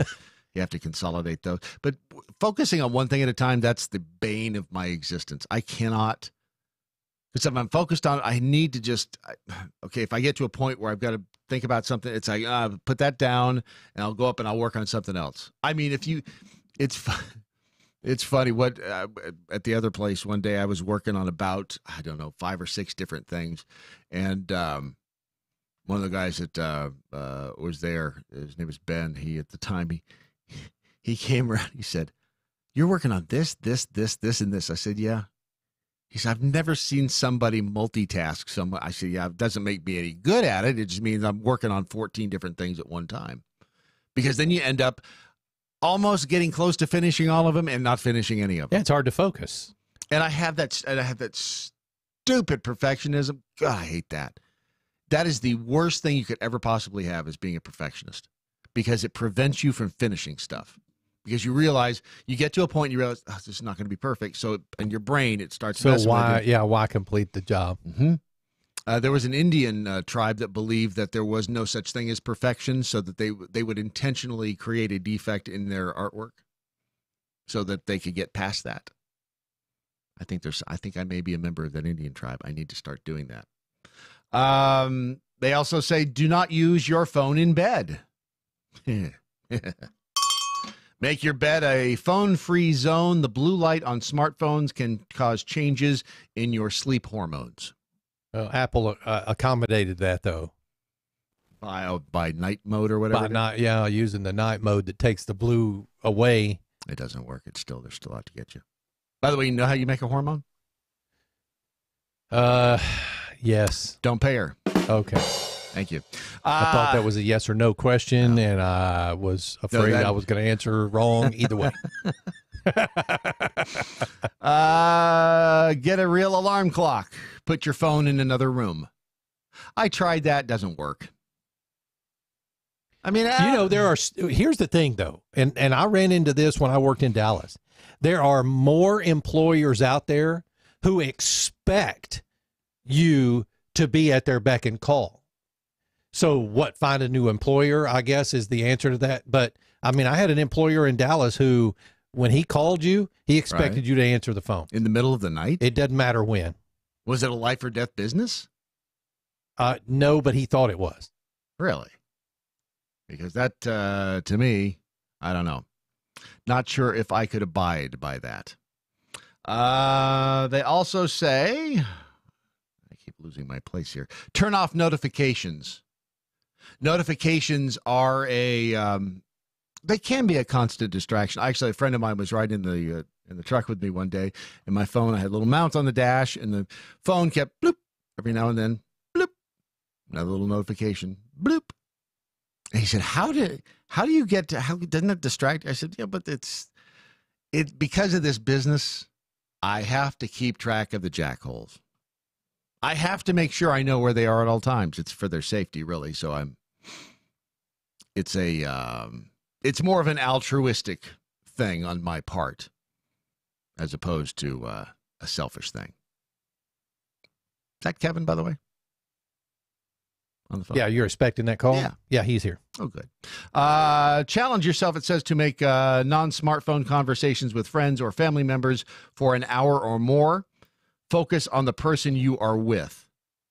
And again, it's the dinner story. It's sitting at dinner, and you're having dinner with 4 or 5 people, and you look around, and all of a sudden, look at that. There's all 5 people are sitting right there on their phones, looking at their phones, not talking with each other. And delete unnecessary apps. That makes sense. Delete the app. Not only are you, and I'm the worst at that, because it's like, it's the same feeling you get when you go to clean out your closet. If I get rid of this now, I want to wear it next week. There are some people out there, Brad, who are app hoarders. I might have been one of those at one time. I'm trying to clean mine out. I did. Too. I went through and cleaned mine up this week. I'm trying to figure out how because eventually there's so much crap on your. I mean, half of these. You know what Apple did to accommodate that? Made folders? No, they gave you a switch to say unload the unused apps. What it does is it keeps the icon on your screen. Right. So you know it's there, but it doesn't. It unloads it physically so that it's not taking up space. Oh. But that's just it. Then what good is it? I mean, the idea is to get rid of it. Because at that one point in 6 months, when you need that one app and you tap on it, it just loads itself up. Huh. Well, there you go. So those are some ways you can untether yourself from your cell phone if you care to do so. It's still tough to do. It's very tough to do. You become addicted to it. Kevin Atlas is on the phone. Kevin, are you first of all, let me ask you about your smartphone. Are you addicted to your smartphone? Hey, man, I don't have enough thumbs for all that, so that's funny. Let me tell you Kevin's story. First of all, Kevin is Kevin. A lot of us would think that we have things that hold us back. Ron in there has his wonky eye. The list of things I got is long. Kevin, you had complications at birth. You've struggled with dyslexia, other learning disabilities through life, but probably the one that's affected you most is during birth, something caused you to be born with one arm. Correct? Yeah. I'm everyone's favorite one-armed man. That's my. That's what all my business cards say. But Kevin is also amazing though, because you're what, 6'11", and the only person with one arm ever to receive a D1 basketball scholarship at Manhattan College. That's amazing in and of itself. Blessed, man. Blessed to make history. I'm probably the only 6'11", one-arm redhead on the planet, man. God has jokes, I'll tell you. It's a strange life, but I'm very blessed to accomplish my goals and dreams in basketball. I've had obviously quite a bit of adversity, but I'm I'm living and blessed and happy. That's a lot of people would. First of all, how did you having one arm? How were you attracted to basketball? Was it the fact that you were tall? Was it? I mean, were you just drawn to it? What? Because people ask me, I'm not that tall, but they always say, hey, you good basketball? And I hate basketball. I've never been able to play it. I couldn't make a basket if my life depended on it. And here you are, with one arm, being able to do this, getting a scholarship, and really overcoming a lot of adversity in your life to do this. Was it something you aspired to? No, to be honest, not really for quite a while. I mean, born with one hand in a broken divorce household. My dad passed away when I was young. Had a kind of a rough start, and I played soccer and football. And Jim Abbott, if you recall him, he threw a no-hitter for the Yankees with one hand. But he was my childhood hero. Attracted me to baseball. I didn't actually start playing basketball till 7th grade. I was 6'4", shaggy red hair. I looked like Ronald McDonald. And a one-armed guy, man. I never played before, and it's crazy because even at that height, at 12, you can imagine I got cut from the middle school team because basketball was quote unquote a two-handed sport, right? Which frustrated me. So again, being the stubborn redhead that I am, because I was told I couldn't do it, made me want to do it that much more. So ultimately, I started my basketball career out of a little bit of spite. Along the lines, I fell in love with the game and learned to make a basket or two, even though I started probably at the same or even worse skill set than you. I really honed in on my daily habits, routine, and disciplined myself to become the player I became and to change the game in the way that I changed it. That's amazing. You travel around now, and you give speeches essentially. I mean, you talk to kids and adults around the country about believing in themselves and overcoming, because everybody thinks that the disability / adversity that they have faced in their life is the worst ever. And the fact of the matter is, as I like to say, we all carry around a bag of crap. It's just they all smell differently, and to each person, their adversity is, in a lot of cases they'll think it's insurmountable. Your message, though, is believe in yourself, and you can accomplish anything. And that's the truth. I mean, in part because a coach taught me that. It took a coach to believe in me, for me to learn to believe in myself. A kid, like you had mentioned, with dyslexia, ADD, a speech deficiency, I couldn't pass a grade until I got into high school. To graduate and from college in 3 years as an honor student on a D1 scholarship is a big change. From a kid who both parents passed away in a broken household to being the face of a $3 billion company, Varsity Brands, that's a big alteration as well. I've been to 49 U.S. states. I've been to every continent but Antarctica, and I'm 29. And I've blessed and talked and spoken to millions of people all across the world. Wow. You know, Facebook, Google, United Nations.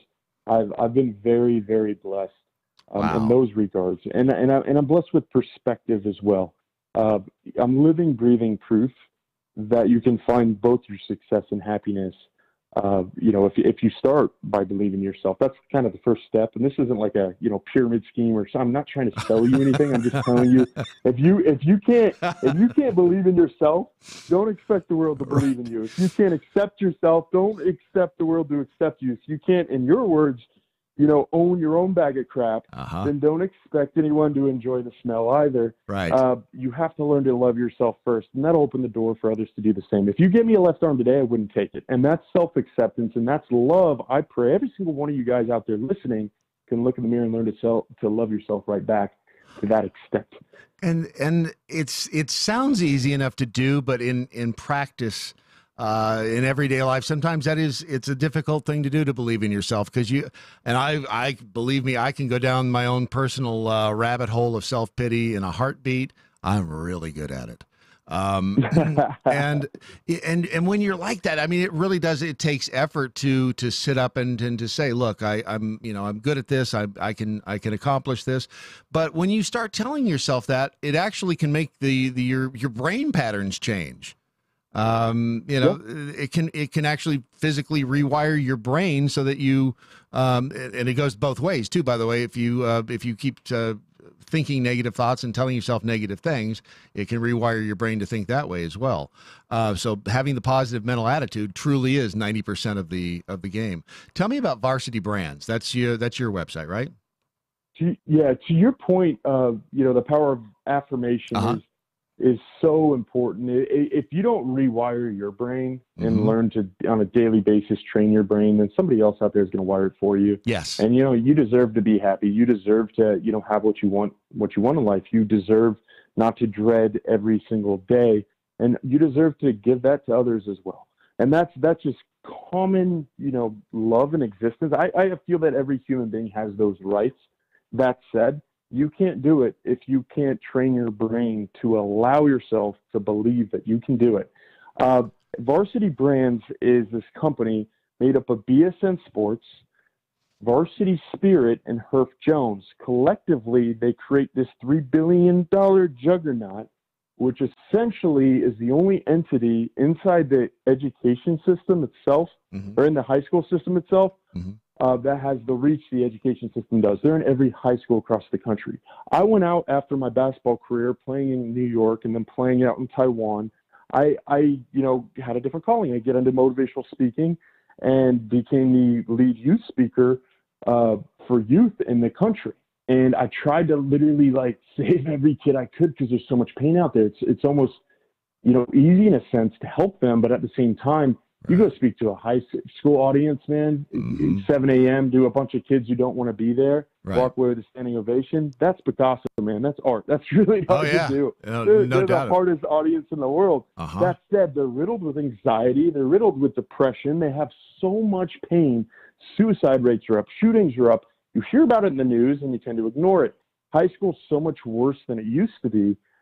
It's become a place that kind of replicates a 4-year prison sentence.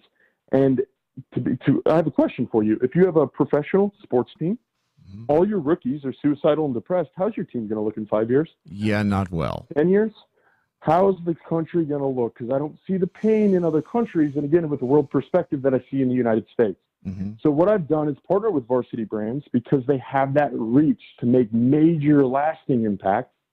And we created what's called the Believe in You series. I can't be at every school. I can't help every single kid. There's not enough of me. And every 4 years, they rotate out. So we created a series. If you go on BelieveInYou.com called the Believe in You series, it's free for everyone. 10-minute long episodes. I'm the host of it and partner with Varsity Brands to bring powerful messages from individuals into high schools to change their mentality, to rewire their brains in a positive way. We've also created the Believe in You Challenge. Essentially, what the Believe in You Challenge is redefining what it means to go to high school in the United States. High school, again, has become a 4-year prison sentence. And the reason being is because if kids aren't loved at home, they come to school to be loved. And if they are loved at home, they come to school to learn. But if they're not, they come to school to be loved. And oftenly they're not. You know, that's a great point. We're So talking. Oh, good. No, go ahead. Go ahead. Sorry, I apologize. But, you know, if you take any high school football team, they've been supported by band all 4 years. Like, if you're a senior football player, you've been supported all 4 years by band. If I could ask you, have you ever gone to a single band concert as a football player, you would say no. And that's the premise. Everyone wants to be appreciated. We're so slow to appreciate others. It's not cool to go anything but football and basketball games. Right. No one else gets that love and support. The schools that function the best have that love and support. They have that school spirit. The companies that function the best have that same spirit, that morale. You need to generate that. That is what the Believe in You challenge is. Well, and you're right that's so hard to do in the high school environment. There was a documentary I just watched last night, as a matter of fact. It's called Soaked in Bleach. It's the Kurt Cobain, Courtney Love story, and the fact that after Kurt Cobain's suicide in the 90s, I think it's been 70 or so kids have committed suicide because they wanted to be like him. Which, you know, they're looking for a leader. They're looking for a role model. On Netflix, the series 13 Reasons, they say that teen suicide spiked after that series started airing. So when we're talking about positive role models, and we're talking to Kevin Atlas right now, who's travels the country and really puts a positive message out there to the kids about overcoming adversity. Here's a guy who's 6'11", great basketball player with one arm, and has overcome that. I mean, that really is amazing. So when you say you're providing that message to the high school students, I mean, that's invaluable. How do schools get involved? How can they? Do they just go to the website? What do they do? Anybody listening out there can get involved. You can go to BelieveInYou.com and watch the series. The Believe in You challenge is ultimately to go to an event you've never been to before in your community or your high school and support them. You remember the Ice Bucket Challenge? Social media has a positive aspect to it. It has its share of negatives, but it can build momentum. We can make it cool through social media to support each other outside of football and basketball. That being said, if that love and appreciation is filling the hallways because people are showing up for each other and spending their time appreciating each other, those are the schools that I've seen that function the best. Few and far between, but those are the ones top notch. Like, people love to actually go there. Wouldn't that be cool for high schoolers to get up every morning and enjoy going to school? Yeah, and no I've kidding. seen it, and I didn't believe it till I did. Right. But that's the premise, and it's only created through kids supporting each other. So Believe in You Challenge is something where you go to an event you've never been to before, you take a picture, you take a video, bring your friends, bring your family, hashtag Believe in You Challenge.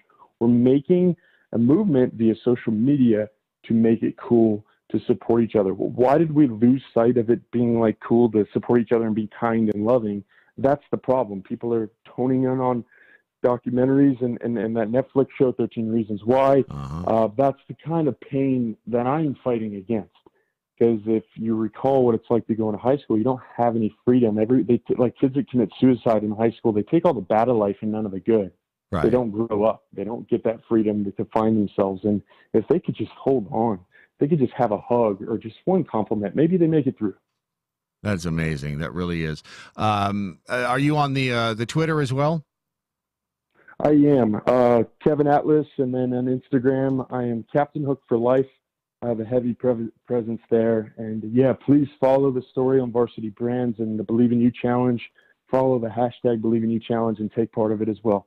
Kevin, thank you. Appreciate it. And if you're ever in the Dallas area, stop by the studios. Love to sit down and have a chat with you here as well. I would absolutely love to. That's where Varsity's based out of. So cool. I will see you soon enough. Absolutely. Yeah.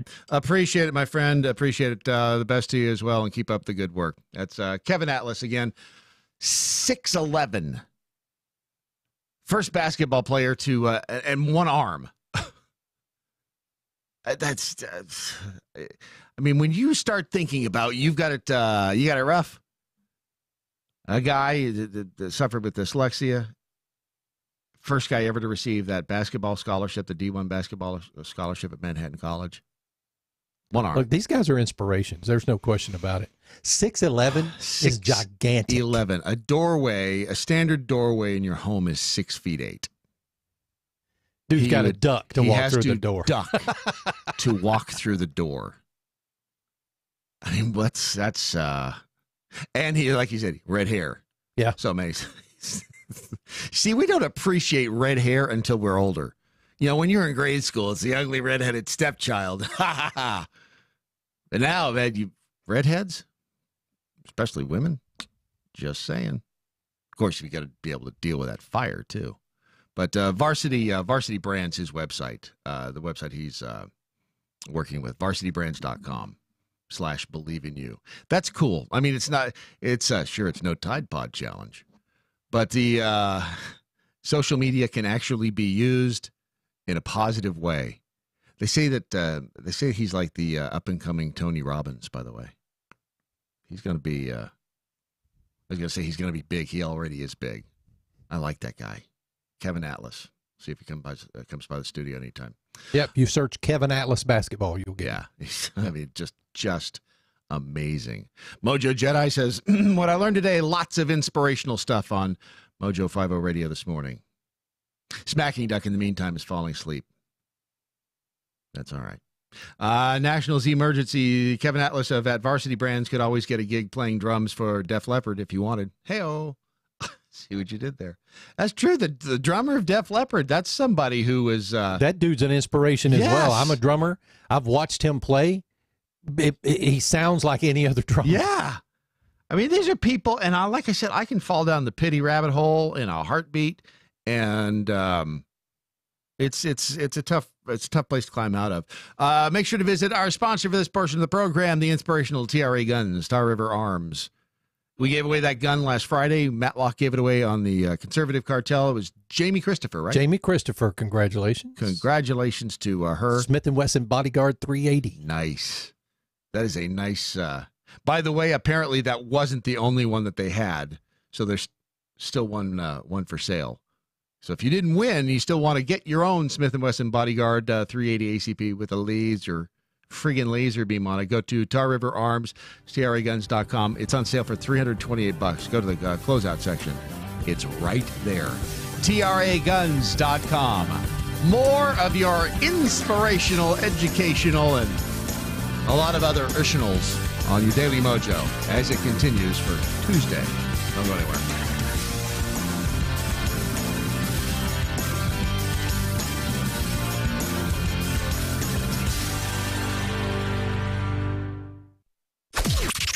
This is the seditious, rabble-rousing, liberty-loving, home of fun, entertaining, and compelling talk.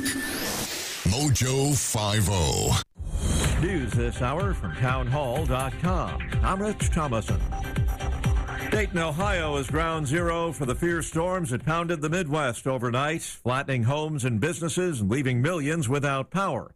In Montgomery, Ohio, Lisa Hassler has no doubt it was a tornado that visited her neighborhood. Train sound, the pressure, and the damage noise. She spoke with WKEF, WRGT TV, as did Blake Gifford. He says the roar of the storm was deafening. Dead quiet. You could hear a pin drop within 5-10 seconds. It goes from dead quiet to a jet engine taking off. It's the loudest noise I've ever heard. Parts of Indiana were also slammed. So far, no reports of fatalities. In Oklahoma and Arkansas, meanwhile, flooding is a major concern, forcing homeowners to evacuate. A 62-year-old attorney from Colorado is the second American and the 11th person overall to die on Mount Everest in the past 2 weeks. Most of them died while descending from the summit during the few windows of good weather that typically open up each May. President Trump and the First Lady return to Washington later today from Japan. The president capped off his 4-day state visit by greeting U.S. service members aboard the USS Wasp, an American assault ship docked in Japan. It was still Memorial Day here in the United States when he addressed hundreds of members of the U.S. Navy's 7th Fleet. During his weekend visit, the president met Japan's new emperor, and he golfed and dined with the prime minister, discussing North Korea and trade. Mr. Trump also attended a sumo wrestling tournament. White House correspondent Greg Clugston.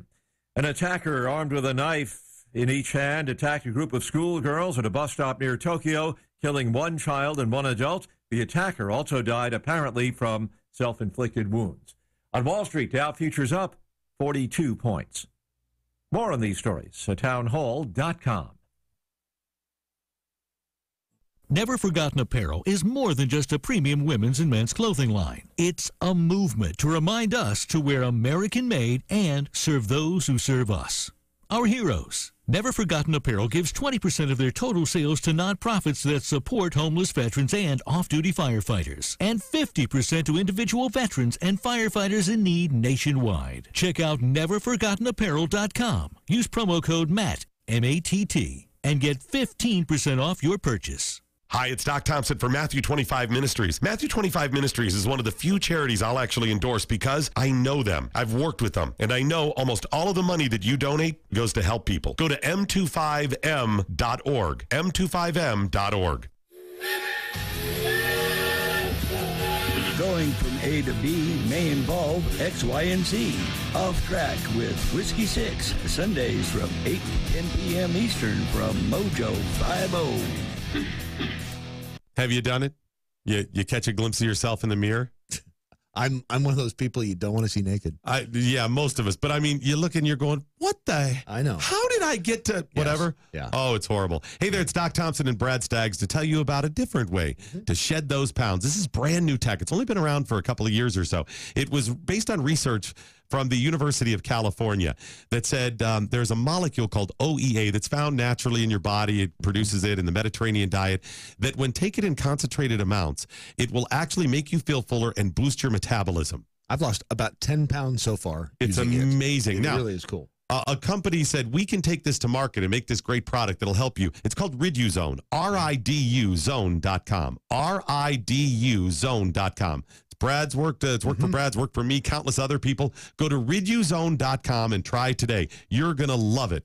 Riduzone.com. Remember that, RIDUZone.com. This is the MoJo 50 Institute for the Advanced Application of Freedom. Ya bitches.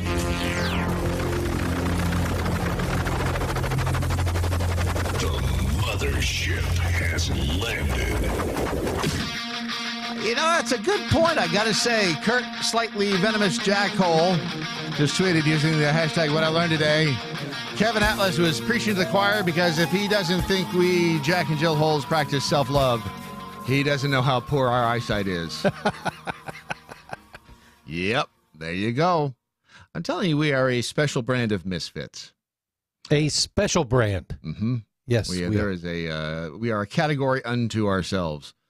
And you know, Brad, this special brand of misfits, we are over 500 now members on the website. 530 something. By the way, and I follow every one of them. Do you really? Yes. I saw you finally registered. You are a good man. Yes, I did. It took me. I have a long list of things I have to accomplish in this life, and I'm fighting huge disabilities. I mean, look at me. Just look at me. You should be able to see all the disabilities I have just looking at me. No, the thing about if you go to mojo50.com, click on Mojo TV, or you can go straight to, is it mojo50tv.com? Yep. Go straight there. You can watch the streaming video of the shows, and we've been saying this for a long time. Facebook is... well, we're not doing Facebook too much anymore. Right. We've got some shows. Some of our shows stay on Facebook, and they have their own pages. But those MoJo 50 shows that originate out of our studio here in Fort Worth, we typically only stay on Facebook for about the first 15 minutes of the show. Yeah, give or take. I mean, we'll shut it down, but they just started messing with us. We've had quite a number of viewers over on MoJo 50 TV. We're thankful for you guys coming out there. That is a members only page, by the way. And if you click on it and you haven't signed in, it'll ask you to sign in or register. It is free to register, but you can watch all of the shows. The schedule of the video-based shows is at the bottom of that page. So we've got about 9 of them now. And the benefits for being a member, Ron? That you get to be a member. Yes. You get to become a family member to the MoJo 50 Nation, the Jackhole Nation. You get. Yeah, I'm not so sure you get to become a jackhole immediately. I think you have to be. You're throwing Lep into a tailspin right now. What? No, I'm trying to show some. Leprechaun's going, oh, crap. Oh, bell. Horn. Oh, crap. What I did was catch up there because, see, I'm doing double duty in here today, so I caught up with everything. Yeah, why are you doing double duty today? I don't know. Yeah, we do have to kind of worry every now and then when Colorado snatched his ass up, didn't it? Yeah, I think Brandon is having a Rocky Mountain high right about now.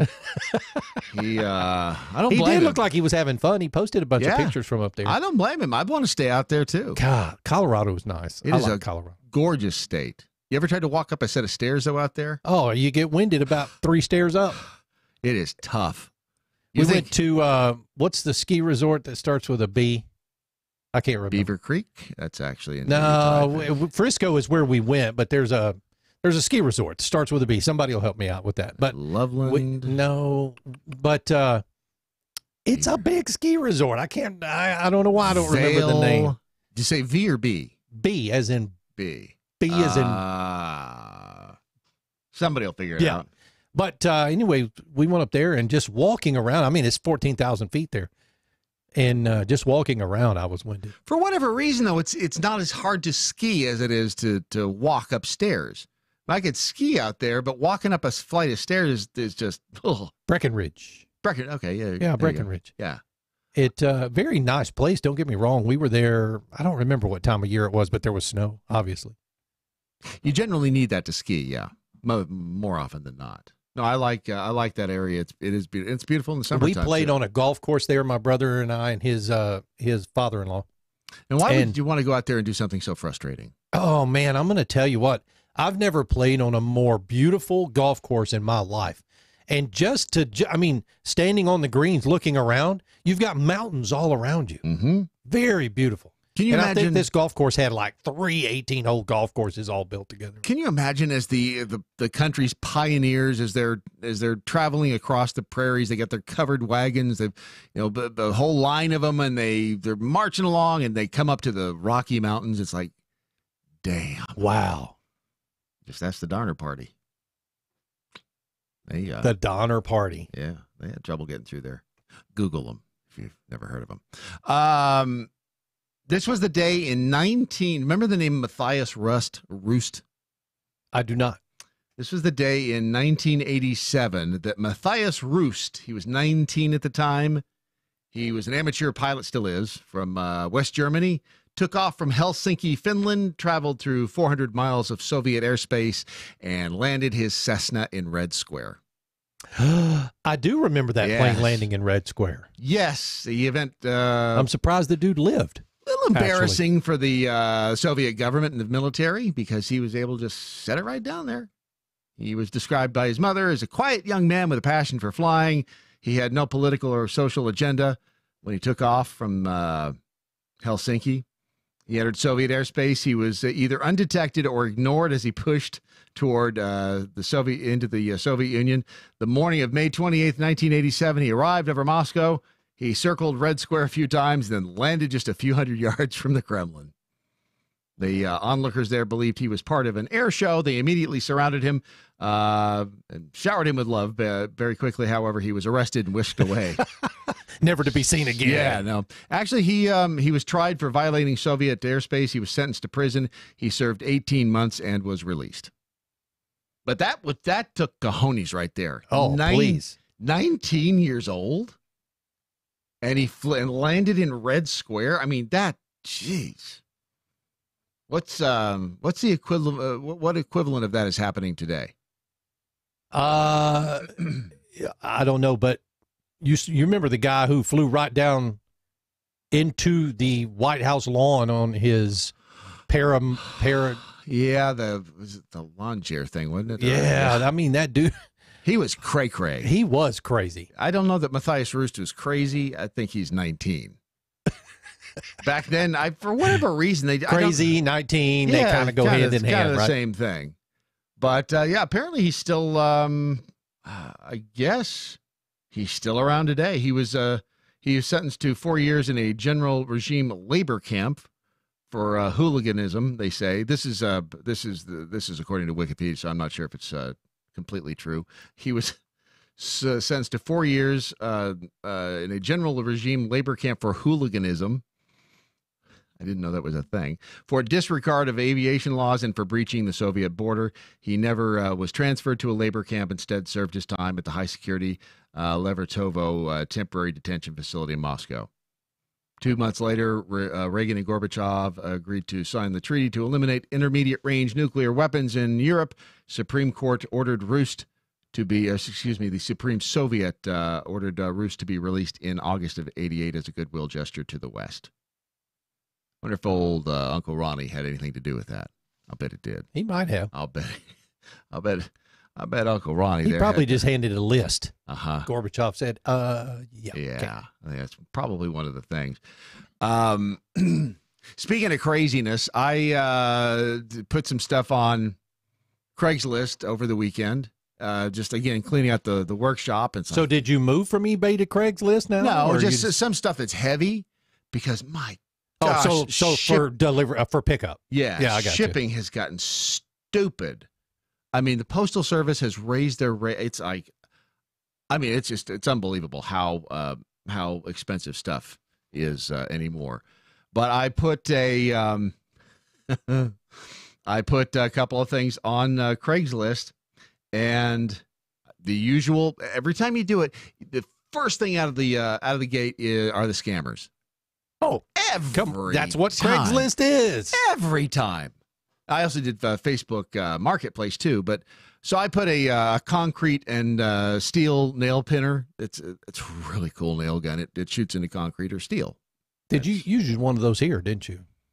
No, that's a different. That's a Hilti gun that'll actually shoot. Yeah. That'll shoot a full size nail. A concrete pinner shoots a pin about a half an inch long. So if you're attaching like steel track to a concrete floor, it just pins or it. Like carpet strips. What are the tack strips? Yeah, essentially. Yeah. I think you could use it for that too. Or even if you have steel beams, it'll attach stuff to steel. I mean, it'll put a pin. So this in a is steel different than a Hilti gun. Yes, it is. Yeah, it uses this as a compressed air, shoots a pin about a half an inch. Is it large? Is it a large gun, or does it? I mean, the reason I ask is because you said something about shipping it. Well, I just said anything that's heavy I don't like to ship, so I stay away from eBay. But yeah, it's like a frame. It's about the size of a framer's nail gun. Gotcha. So I put it out there on Craigslist. The first thing I get is the generic text, "I want to buy," and then in quotes, "Senko SCP concrete steel nail gun. You still available?"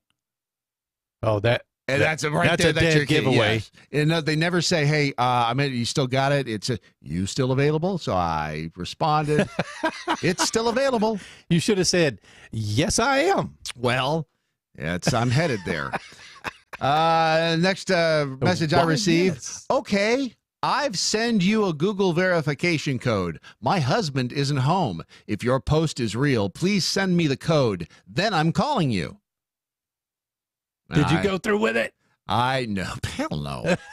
My next text to them was, say it with me, "Are you hot?" No, you did not. Yes, I did. And then I get the response. I thought, man, what if this is the first real person? Now I get a response that says, "If you send me code, then I'll call." So I responded to them and said, "If you're hot, I'll send the code." And they replied back, "Yeah, please send me code." And my next text to them was, "Prove to me you're hot first." And then I heard nothing back from them. So obviously they were not hot.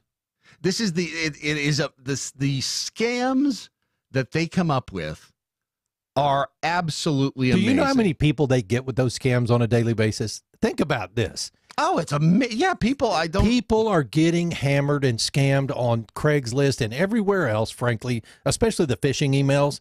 People do not realize that they're being scammed. Yeah. And they will get taken for almost every dollar in their bank account. The popular one, and this one came in on the same Craigslist ad. So I get is it available? Yeah, it's available. I say, they send me this one. This is a different person. Can I mail you a cashier check today? And once check clears, I will make arrangements with movers who will come to do the pickup from your place. We are willing to pay an extra $50 for the hold. Remember, this is a nail gun. I don't think you need movers to come and pick up a nail gun. And I said, yes, it's available. He says that. I responded to that one. I said, gosh, that would be swell, because I knew it was coming. He says, I am an offshore engineer. Brandon Thesis can only pay with check due to the fact that the USPS agents only come to my port. Aside from the fact that I have no idea what the hell that means, I decided to respond to that one and said, why does an offshore engineer need a nail gun? Think about it. Yeah. Why does an offshore engineer need it? He replied, or it replied, they replied, is for my station use. So I said, what does the station do with a nail gun offshore? They replied, is an offshore station, so we use it. And then I replied, well, of course. I mean, it's just easy to get pissed at them, and it's like you want to. You don't want to get pissed at them. You want to play with them. Yeah, and then that's what you want to do. I do the doc thing. It's the equivalent of wasting their time. Oh, please. So the more I can waste their time, the less they are going to mess with somebody else who. Don't you have a payment method on that? Do you not put a payment method that says, here's how I need to be paid? PayPal or something? No, because on Craigslist generally it's you meet them and they give you the money, exchange the money. Some people are concerned about meeting somebody face to face. I'm not, because you don't want to attack me, because all of my internal angst will come out at once, and you'll be sorry. And you beat the crap out of them. I will. Do you do local pickup only kind of things? Well, yeah, I'm not going to drive to Oklahoma. Yeah, no. But I met a guy in the Costco parking lot. Not related to the Craigslist thing. I just met a guy in a Costco. A lot of the local police departments will let you meet right there in their parking lot. Yeah, I mean, yes, and don't get me wrong. There's a risk, of course. You meet somebody you don't know, and there's a risk that something could happen. So you got to be careful. But these scammers are amazing, and the fact that it must be older people that get taken up in the scam, because with I'll send you the extra I'll send you the cashier's check, right? Because we did that on a doc show at the other place a couple of years ago, and I went carried through with it. I found online they wanted the cashier's check, and what they will do is say, okay, as soon as you get the cashier's check, send us a receipt showing that you've bought it and that it's in the mail. So I went online and I found an image of a cashier's check, and I went into Photoshop and doctored it up a little bit and said, all right, here's your picture, and I've mailed it. So send me the extra $50 or whatever. And I can't remember exactly how it worked, but okay, we're going to send the movers to come over and get the thing now. And I was like, okay, all right. They never, of course, showed up. And then at the end, when they realized that we were messing with them, oh, they get pissed. Oh, boy, do they get pissed. Oh, yeah. They called me names. They called several of my relatives names, and inferred that I had improper sexual relations with some of my relatives. It was pretty amazing. Here's Ron's fishing safety tip of the day. If you get an email from your bank or from somewhere else, and inside that email is a button for you to click, don't.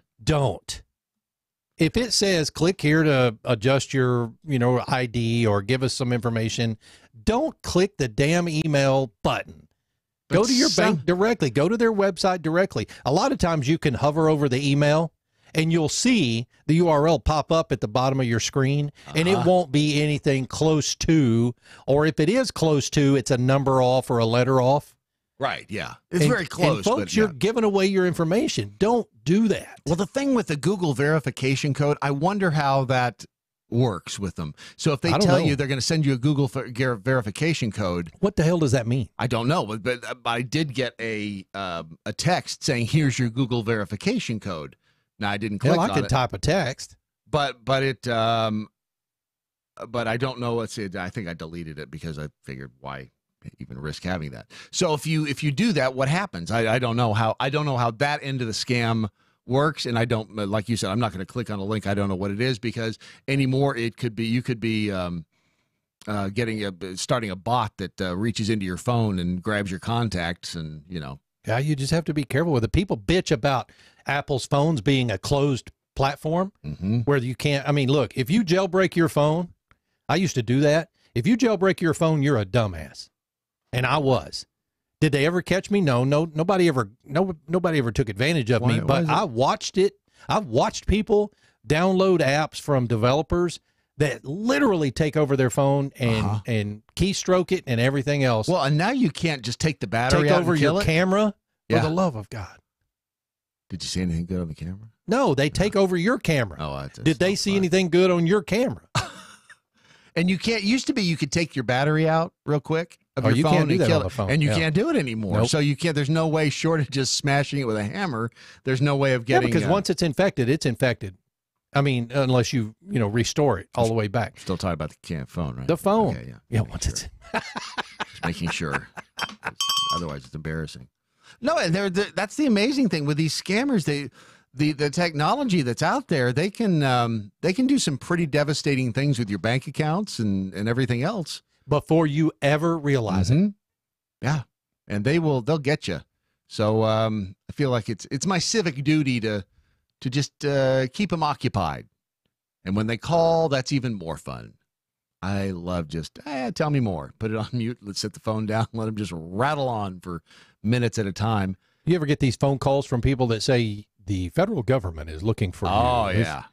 And at first you go, and then you realize, what the hell would they be looking for me? Yes. And I guarantee you they're not going to leave unless me a they show up on voicemail. my doorstep, kiss my ass. See? Seriously. TechRoo just tweeted, hashtag what I learned today. I have a special collection of German porn I saved just for online scammers. Larky, if they had responded to you going, am I hot? Are you hot? Right. That's always my favorite. Are you hot? Yes, I'm hot. Send me a picture. No. Yes. No. Yes. I can do this all day.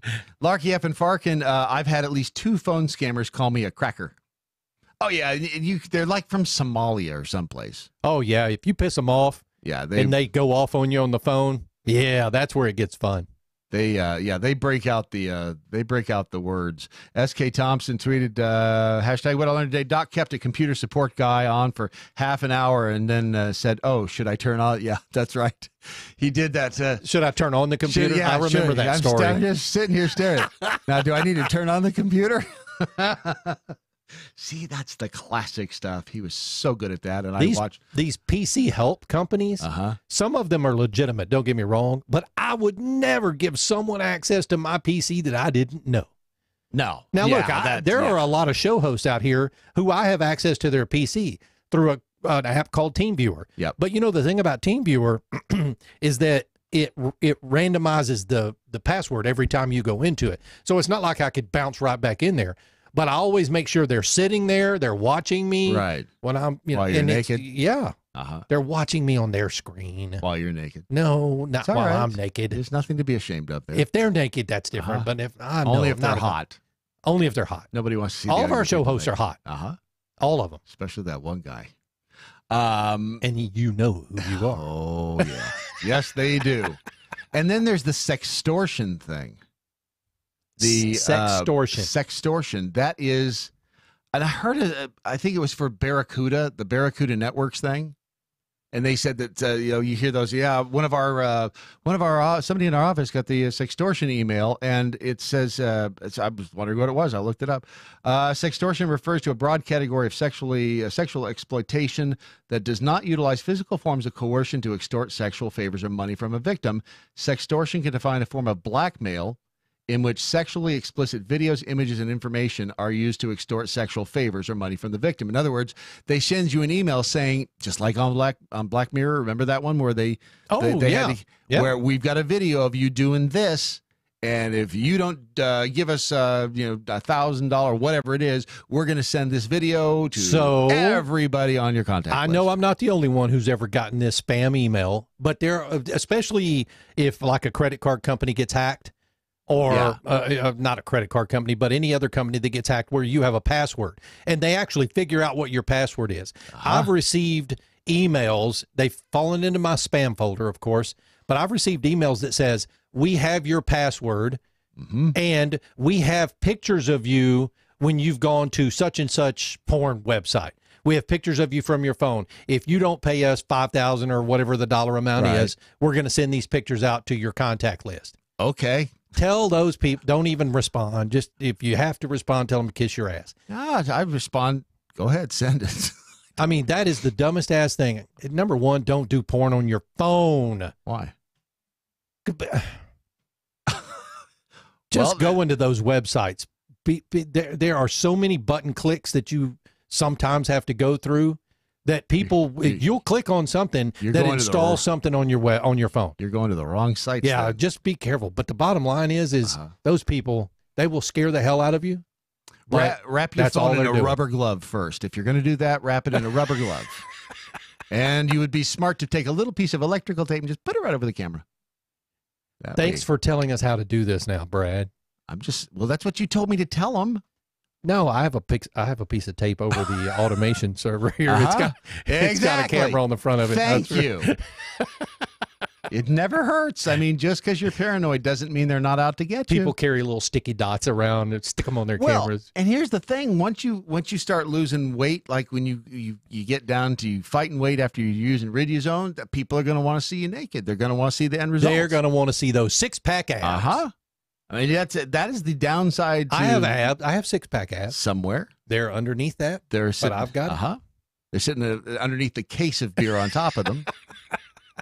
But yeah, I know that and that's the problem. You start using Riduzone, you start taking that, and the pounds start falling off. You start looking good, and then everybody wants to see you naked. It's just it's a mixed blessing, is what it is. But if you're ready to start looking hot, go to Riduzone.com. Use promo code MoJo. You get a special 30% off coupon right there. Riduzone.com. And use promo code HOT. And just remember, tape up the camera on your phone, because people are going to look at you because you're going to be hot. Daily Mojo. High capacity, fully automatic, large caliber, freedom. MoJo 50. Immigration has been a hot button topic since Donald Trump became President Trump, and that's not stopping anytime soon. Late last week, the Trump administration began unveiling a plan to overhaul our legal immigration policies and move to a merit-based system. But I'm not here to break that down, because frankly, by now, you've likely heard every take possible on that issue. Instead, I want to talk about the other side of the aisle and their fashionable calls late last year to abolish ICE. What's remarkable is how we've gone from the Democrats' favorite immigration talking point last year, being abolish ICE, to literally everyone running away from it today. Elizabeth Warren, Kamala Harris, and Kirsten Gillibrand, apparently she's still in the race, all signed up for the idea super early. But lately, it's been crickets from them all. In fact, Gillibrand has even tried to claim she never said it. Hint, she did. So why this new refusal to mention the words abolish ICE? A new AP poll just out notes that a whopping 57% of Democrats have an unfavorable opinion of ICE. But that same poll notes that just under a quarter of those same Democrats want to abolish ICE. So if we're playing the which way is the wind blowing version of campaigning, you get why no one wants to talk abolish ICE anymore. Not surprisingly, the vast majority of self-described Republicans are in favor of ICE. Even less surprising, a very large percentage of Americans are busy living life outside the political bubble and have zero opinion on, or at least not enough information to form an opinion on the matter. Oh, and speaking of Trump's merit-based plan, you may be wondering why it kept immigration levels steady. It turns out this poll has 42% of those surveyed favoring keeping current levels. That's higher than either increasing at 29% or decreasing, which is at 28%. I'm Andrew Coppins, and this has been By the Numbers. You can follow me on all the socials at The Coppins Show. By the Numbers with Andrew Coppins is powered by TarRiverArms.com. They've revolutionized online firearm sales with high-resolution pictures, 3D imaging, and the best prices. How much will you save? Find out at TarRiverArms.com. That's TarRiverArms.com. The Daily Mojo. All right, filed under the You Learn Something New Every Day. Did I know that Chrysler was owned by Fiat? Yeah, they've been owned by Fiat for a long time. I didn't realize it was Fiat Chrysler. Yep. The only reason I knew that is my brother, his family owns a Fiat. Fiat Chrysler proposed yesterday to merge with Renault. Really? Creating the world's third biggest automaker and combine their investments to make new electric and autonomous vehicles. Merged company would reshape the global industry. It would make some 8.7 million vehicles a year, jumping over General Motors and trailing only Volkswagen and Toyota. So if they Fiat Chrysler, it would be Fiat Chrysler Renault and be the third largest automaker in the world. That's spelled Renault, right? Yes. Renault. Yeah, well, it's not. It's pronounced Renault. Yes, for you. For those of you, do we have Renaults in this country? Yeah. Yeah. Okay. I don't know that there are Renault dealerships, but I've seen Renault cars here. Shares both companies jumped 10% on the news, which would see each side shareholders split ownership in the new manufacturer. So again, big news there. Fiat owns Chrysler. Who knew? I certainly didn't. All right. So what were you saying about? So we need to talk about this for a little bit because there were some huge storms and tornadoes and stuff in Ohio over the last night. Actually, I got a notification this morning that there were 5 million people without electricity. That's over half the population of Ohio. Does not surprise me. And these tornadoes were devastating. Yeah. So our buddy Russ and the Trek Federation. They are the 501c3 that helps with humanitarian causes. They're going to be going to Dayton to help out. So if you want to donate to that cause, it's donate.trekfederation.com. That's TREK Federation.com. Donate.trekfederation.com. Help those guys out. I mean, that's what we do. We help, our fellow people out, fellow men. And the thing is that you hear the stories on our news breaks at the top of every hour. They're talking about it, and it was crazy. Well, here's just a short report from CNN. I bring this up because the images, if you're watching on MoJo 50 TV, again, we always talk about this. Tornadoes are bizarre animals. And talking to residents who's just starting to poke out of their houses and tell us about their harrowing night. In fact, they said they heard the sound start around 10:30 last night, and they didn't expect this kind of power. But when you look back this direction, you can see where the storm sort of cut a path right through this neighborhood. One woman was telling us she was trying to get home at the time, and she felt the pressure around her body as the storm got close. But there are scenes like this for over 1.5 miles, guys, and as we walk down here, it seems like this storm cut a path just from house to house to house. And it leaves, again, the scene across the street. You'll see on one side of the street, you will see a home completely leveled or, 3/4 of the way leveled, and right across the street, nothing. Wasn't even touched. Wasn't touched even a little bit. And the thing that's why tornadoes are so terrifying, because you just, they're a lot like your ex-wife. You just don't know what they're going to do, literally. I mean, they're scary. And they are, it's heartbreaking. The fact that these are, and yeah, I'm not going to say the word climate change because, yes, climates change. I don't think we're doing it. But Tornado Alley has shifted, seems like it's shifted east a little bit. It seems like that. And again, yeah, we are on a little blue marble hurtling through space, a gazillion miles an hour. It's a wonder that any of us are sticking to this thing to begin with. But the fact that we have these storms moving and different weather, it doesn't surprise me at all. Well, a lot of these people have lived there all their lives, and they've never seen this kind of destruction, or they've never seen this kind of storm come through. Right. And, it happens. Don't get me wrong. I mean, we don't have earthquakes all in this area, but we do have tornadoes. And that's actually the largest earthquake I believe on record. It was the New Madrid Fault in just outside of Memphis. It caused the Mississippi River to run backwards. Really? How big an earthquake was it? It was, let's see. I don't know exactly. 7 something? Well, it was large enough to ring church bells in Boston. It was It was a 7.5 to 7.9 on the Richter scale. This was in they say this is the 1811 to 1812 New Madrid quakes. It created Reelfoot Lake, and Reelfoot Lake now is drying up, so they have the people out there save Reelfoot Lake. It's a mud puddle. It was caused by the Mississippi flowing backwards. So you just don't know. I mean, and we had earthquakes here in Irving a few years ago. Where after day, where I learned the most, obviously, after my house caught fire and we were being supported by the insurance company. Mm-hmm. What I learned about the insurance adjusters is that they are always busy and they work tirelessly to support these families. I mean, our insurance adjuster could barely work with us, being a one-off house fire, for having to work all of the fires that happened across California, right, and then the tornadoes that would happen over here, or the storm damage that would happen over there. They're always traveling, and they're just tireless workers. But I mean, kudos to those guys. But when it comes right down to it, you don't get the full effects of this unless you're a part of it. Oh no, it is, and it is devastating. Yeah, it really is. And any disaster. I mean, if I can't imagine a forest fire. I mean, those people, the wildfires out in California, those guys living up in the mountains, those wildfires coming through. I mean, that's any type of a disaster like that has got to be just. And look, with a wildfire, it's coming. You get notified that you're getting told to evacuate. Right. But those people who don't can only stand there and watch their house burn. Yeah. Because the heat that those things generate. It's heartbreaking. Yeah, it really is.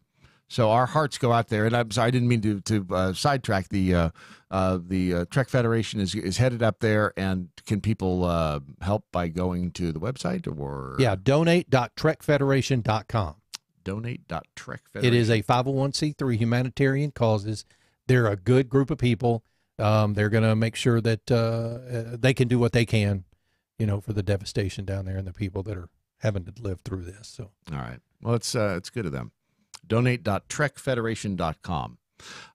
So yeah, I've watched and I've got the time travel video on the on your queue. In the queue. But last night watched. After you talk about yours, I'm going to talk about that one first. Soaked in Bleach. What is this about? This is the story. The Kurt Cobain, Courtney Love bit. Kurt Cobain. They say he committed suicide in '94. This is not the first documentary out there. There was another one called, I believe it was Kurt and Courtney, and I watched that several years ago. And if you watch these, I don't know how you come to any other conclusion but that A, Courtney Love is wackadoodle, and B, she had him offed. What? Yeah. Is that what this is about? So yeah, this is. I mean, so many things you didn't realize about the crime. First of all, that they classified it as suicide that day. Didn't do any investigating. They just took it for what it was. Here's a guy laying there with a shotgun in his hands. Up, suicide. That's it. The former chief of police has even suggested that they reopen the case. The facts surrounding this are stunning. Down to just one of them, the fact that he was laying there, had the shotgun between his legs, pointed. It was his left hand was gripping the barrel. So in theory, first of all, trying to kill yourself with a shotgun, but trying to shoot it with your right, he would have had to pull the trigger. The ejector would have ejected, if you're sitting in the position he was sitting in, would have ejected the casing out the right-hand side, right? Yeah. They found the shell over on the left-hand side on top of a jacket. Interesting. Yeah. I'm thinking of which way, if the gun was pointed at my head, which way the shell would eject. It would eject to me. It would eject to my left. No. It would eject to you. If you had the shot, it would if you had the shotgun right side up. Yeah. It was found upside down. Okay. Then it would have ejected the opposite trigger direction. Was pointing up. Yeah. So yeah, that's just one of the things. And when you start, too many questions. Oh, there are a ton of questions. The fact that they weren't getting along, and if they had gotten divorced when he was alive, obviously she would have gotten diddly do, because they found a handwritten will. Ta-da! She inherited, as they termed it, billions in potential future profits. So I hate stories like this. I really do. It's I hope they eventually do reopen this thing, because it just seems that there are so many unanswered questions in this.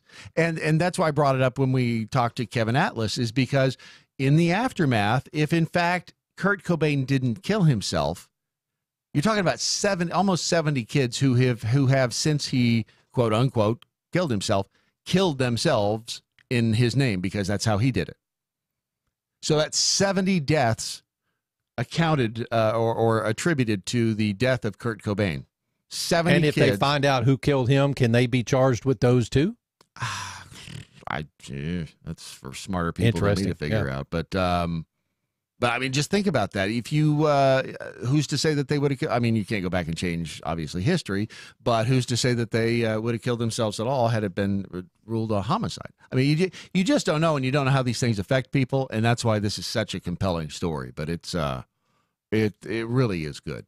So I know this isn't Netflix and Chill Friday, but I felt compelled to share that. So, well, I sent Brad a text last night, and I said, "You have to watch this movie." And I said, "You're not the boss of me."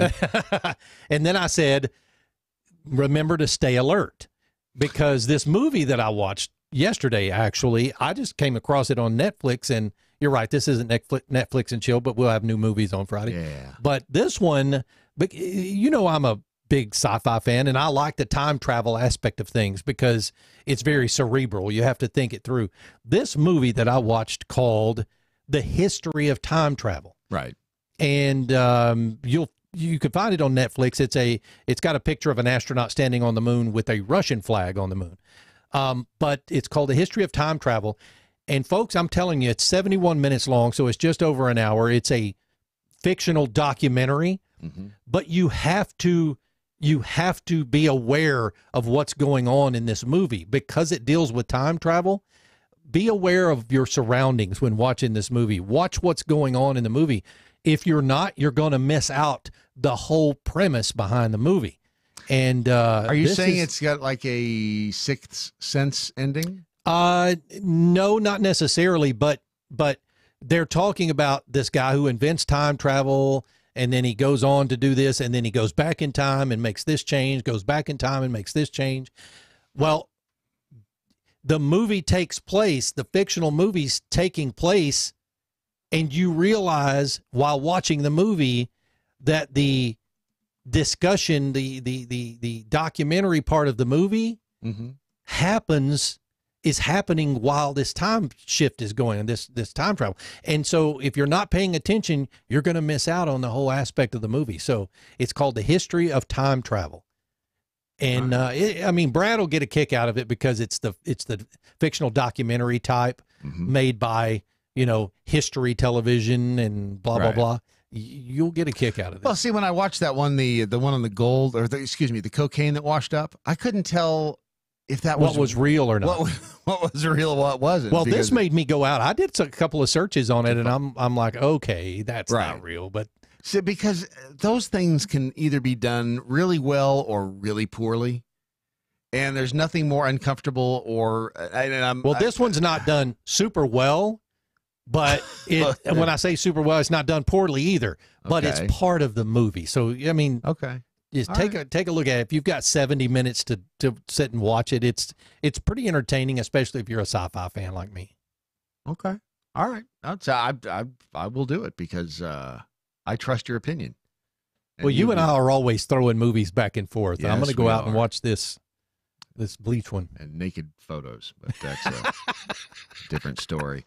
By the way, Gwen Rich over at the Rich Solution posted something on the Doc Thompson Healthy Lifestyle Challenge page over on Facebook. I guess the shadow ban was lifted. She says, hello, everybody. Welcome back. Hope you all had an awesome Memorial Day weekend. Post your successes over the weekend, then post something you struggled with. Lastly, check out the other posts and comment on 2 posts.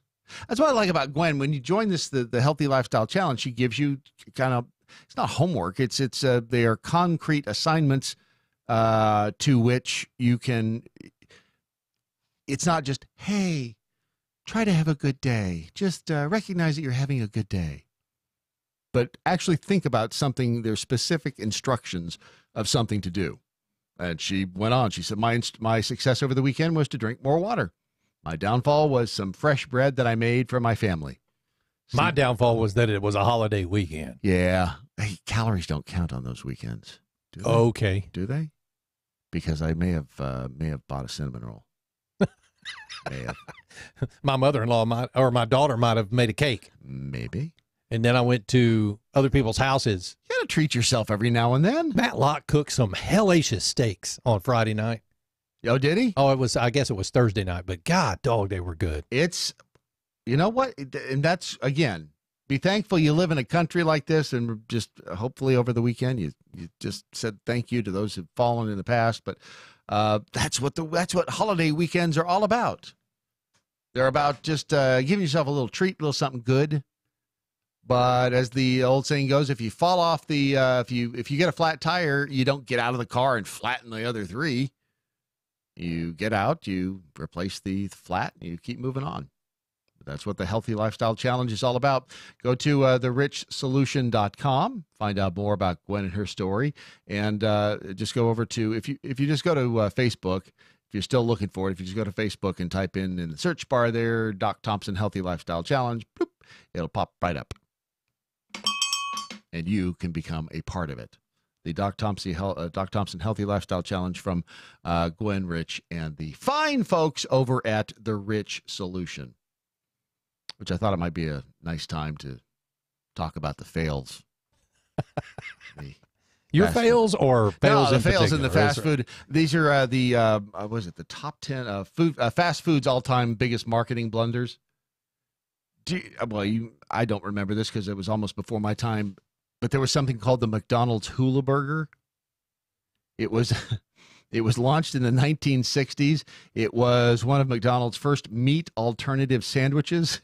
It was rolled out about the same time as the Filet-O-Fish. And the Hula Burger implies... Hula Burger featured a thick slice of pineapple on a bun topped with American cheese. That's it. Oh, wow. If you can... Actually, that doesn't sound horrible. That's a sweet and salty thing going on. You got the sweet of the pineapple. You got kind of that salty, the savory of the bread. Yeah. And the cheese. The cheese. But unfortunately, it apparently did not make it. The Filet-O-Fish did, though. Still like good Filet-O-Fish. Extra tartar sauce. Uh-huh. That's where all the fat and the bad stuff is, by the way. Of course it is. I do remember, I think, the Wendy's Super Bar. They had a salad bar buffet with 3 stations. It was the Garden Spot, the Mexican Fiesta, and the Pasta. I'm going to tell you right now, salad bars are the bane of a dieter's existence. Oh, I know, because you think you're doing yourself. You convince yourself you're eating good, but you pack on the pounds with those salad bars. Holy crap. Yeah. There's all kinds of calories hidden in a salad bar, and most of them in the dressing. But I'm getting my vegetables, Brad. Yes. Along with this dressing. And these and this bacon bits. Oh, and all this cheese. And the croutons. Got to have the croutons. And the potato salad. There's coleslaw. Look at some eggs. Corn salad. And by the time, 3 plates later, man, I'm feeling healthy. Prices were $2, $3 a person. All you could eat salad. That's nachos. a problem right there. Well, I don't remember the pasta, garlic bread, and chocolate pudding. Oh, hell yes. Anytime I go to a salad bar, I head straight for the pudding. Matt knows that. I don't know why that just sounds like it needs a bell. Families love the convenience. The super bars were doomed to fail. Wendy's staff had a hard time keeping them stocked. Yeah, and the thing about a salad bar, you got to keep it pretty because otherwise it looks like a nuclear wasteland in there. And the last there time... are some people who have aversions to bars in particular, like the buffets. Right. My wife does not do those. Why? Because of all the... No, all these little kids are sneezing in your food. The scab-picking little kids who are reaching in there. She, I think it was her ex-husband one day was eating banana pudding from one of the bars. I don't remember what the name of the place was. It's one of those famous places. I don't want to say the name. I know what it is. But was eating banana pudding there and came out with a Band-Aid he had put in his mouth. People have gotten fingernails, fingers. Now, why wouldn't you say which name it was? I don't want to say it. Why? Okay, Golden Corral. Wow, I'm surprised you said it. No, Golden Corral. It's are they still around? I don't think they're around. Yeah, anymore. we have one in Burleson. Do you really? Yep, sure do. Ask me if I've ever eaten there. Have you ever eaten there? Hell no. My wife won't let me go eat there. No, because we found a I Band-Aid will go in eat it at, I call it cheap Chinese food. I will go eat at a cheap Chinese buffet all day long, but she doesn't like that. She just doesn't like that people can touch the food. But do you ever hear the, but wait, it's all I can eat. You eat all you can eat. You go now. You go home. You ate all you can eat. That's all you eat. You go. Fa ra ra ra ra ra ra ra. That's a reference to a Christmas Story. If you I got that. Jack in the Box's Bacon Shake. I remember this back in 2012. There was a shake with bacon in it? A bacon shake. It was a vanilla shake, but it had bacon in it. It didn't have real bacon in it, but it had basically a essence of bacon, and so bacon-flavored syrup. So it was vanilla ice cream, bacon-flavored syrup, whipped topping, and a cherry. It was... nasty. It was your senses were fighting each other. That's like having a jalapeno shake or something. Yeah, it just did not. The vanilla ice cream, you could kind of taste that, but then you got the bacon. It was just it was a battle in your mouth. I had a jalapeno mojito once. That was nasty. Now. Yeah, it just ruins the thing. The 16-ounce shake, by the way, had 773 calories, 30 grams of fat, 75 grams of sugar. The 24-ounce had 40 grams of fat and 108 grams of sugar. It was over 1,000 calories. And even bacon lovers hated it. That was just, whoa. That was just nasty. The thing besides salad bars that people do a lot that they think they're doing well with? Frozen yogurt. See, I have my aversion to frozen yogurt because it was the first... It was the first job I ever had. We could eat all you wanted, and after I got kind of burned out on it. You clean a couple yogurt machines, and which ironically was the name of the place. And after that, you clean a few of those, and you smell that stuff after a while. It's like, ugh. Although I like it if I eat it, but I just don't. People go there thinking they're doing well because it's frozen yogurt. Right? It's got to be good for you. Got to be better for you than ice cream, except all that crap you put on it. Spoiler alert. You put the chocolate chip drops on there, and it kind of ruins the whole thing there. Do you remember the McSpaghetti? I'm sorry, the McSpaghetti? McSpaghetti from McDonald's? I do not. I don't either. Actually. I remember the McRib. Oh, that's still good. I am a McRibaholic. I do like the McRib. My wife got me one of those about a month or two ago. You know they're not real ribs, right? Of course they're not real ribs, but they're sloppy and they're good. Just like my first. See, I didn't finish that. Didn't have to. All I said was just like my first, and you. But they did. They added spaghetti in the 1980s. It was pasta with tomato sauce, cheese sprinkled on top. They say, unfortunately, boiling the pasta took too long for customers used fast service. At the end of the day, they came in for the Big Macs and the fries. YouTube personality Furious Pete flew to the Philippines, one of the best places in the world to try the McSpaghetti. He says he wasn't impressed. It tastes like spaghetti with ketchup on it. So I guess they still serve it in the Philippines. McSpaghetti. Why didn't they call it McGetty or something? Yeah, it's too hard to even say McSpaghetti. There's too many... Would you like some McFries with that? Yeah. Do you remember the Roy Rogers? It's $20, same as downtown. There was a line of restaurants called the Roy Rogers. I do not remember those. In 1968, he agreed to license. I do not remember those. Well, but I think they hung around for a little bit. Americans loved the roast beef sandwiches, fried chicken, and burgers at Roy's. The chain grew to about 650 locations. Then in 1990, the Hardee's burger chain bought out the Roy Rogers restaurants for the real estate and converted them all to Hardee's. Hardee's, and what's the Carl's Jr. Carl's Jr. I love Carl's Jr. We don't have any of those around here. We have Hardee's. Yeah, and I know some people who will refuse to go to Hardee's because they get food poisoning every time they go. Is that you? Nope. It's Beth. Really? She will not go to Hardee's because every time she says she gets sick, I think she's just whining. Well, maybe there's something in the food that just doesn't agree with her. But. Like good taste? I don't know. Well, there's that in Arby's for me. I can't do Arby's. Oh, I love Arby's. You just have to take out a second mortgage every time you go. I mean, it's good food. It's just expensive. Well, you know what? Would you look at the clock on the floor? It's time to go already. So soon. Let's wrap it up. Let's do it. Yep. What do you mean it's let's go? That is it, ladies and gentlemen. The sound of the train horn means it is the end of Doc Thompson's Daily Mojo. But before we go, as always, let's find out what we learned today. We learned that Ron gets infected when he goes to some of his questionable sites. I'm just saying, you may want to clean up your act a little bit. We learned that Brandon is on an extended Rocky Mountain high, and the chicken never moved off the wall today. I don't know. He was kind of quiet back there. I felt kind of guilty. We never squeezed the chicken today. We learned that the jackholes see a one-armed 6'11" basketball player and say, "Hey, hold my beer."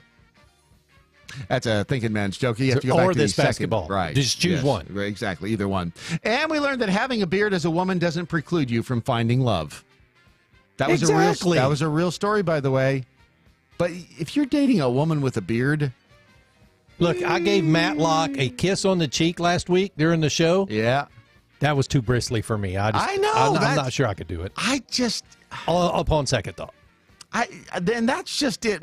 Men are just too rough. They're just too rough. I don't know. Some women probably like that whole bristly thing. I'm not into it. No, can't do that. You kiss a woman's face and you want to feel that soft like dainty. A rose petal. You want to feel dainty. Smell pretty. You don't want to you have to. You don't want to have to give them a shave before you kiss them. No, you don't want to have to spit the hairs out after. Just as bad as going to a salad bar. Did you learn anything, by the way, today, or are you just? Yeah, that I eat way too much at freaking buffets. Yeah, well, there's that. You eat too much. You eat all you can. You eat all you can. You go now. By the way, it's me channeling Doc, so don't. He got the pass. That's his pass. He got the pass. You don't get the pass. Well, that's why it's not me. It's not me. If I felt compelled. Over in the Twitter, the Peekapool Jackie Snarky Jackhole learned Roy Rogers still exists in some Pennsylvania Turnpike service plazas. Yeah, well, that's just because Hardee's ain't. That's because that's the only place you can eat on the Turnpike. You drive 40 miles and the only place to eat is Roy Rogers. Is that the only place you can find to eat on the Turnpike? Okay. You're doing it wrong. Rocky with an eye, Golden Corral is the grossest place on earth to eat ever. I'll eat my shoe before I eat there. Thank you, Rocky with an eye. Rocky, I'll eat your shoe. Nah, it's connected to your foot. Todd, what I learned today, coffee and Doc's old shows, how much I miss him. Damn him, just wish I had some APR coffee. Oh, yeah, I pissed a lot of people off this weekend, made a lot of people cry. Yeah, see, that's what happens. But, I enjoyed listening to it. He's funny. Yes, he is. People are saying he was genius. I'm like, we will get to those new numbers on procrastination as soon as Doc returns from that Florida vacation. Your Daily Mojo in the meantime has been a Ron Phillips production. Wherever you go, whatever you do, live by the 5 rules. You got a shot at being right and being happy. Good night, Doc Thompson. Wherever you are. Thank you. Bye-bye.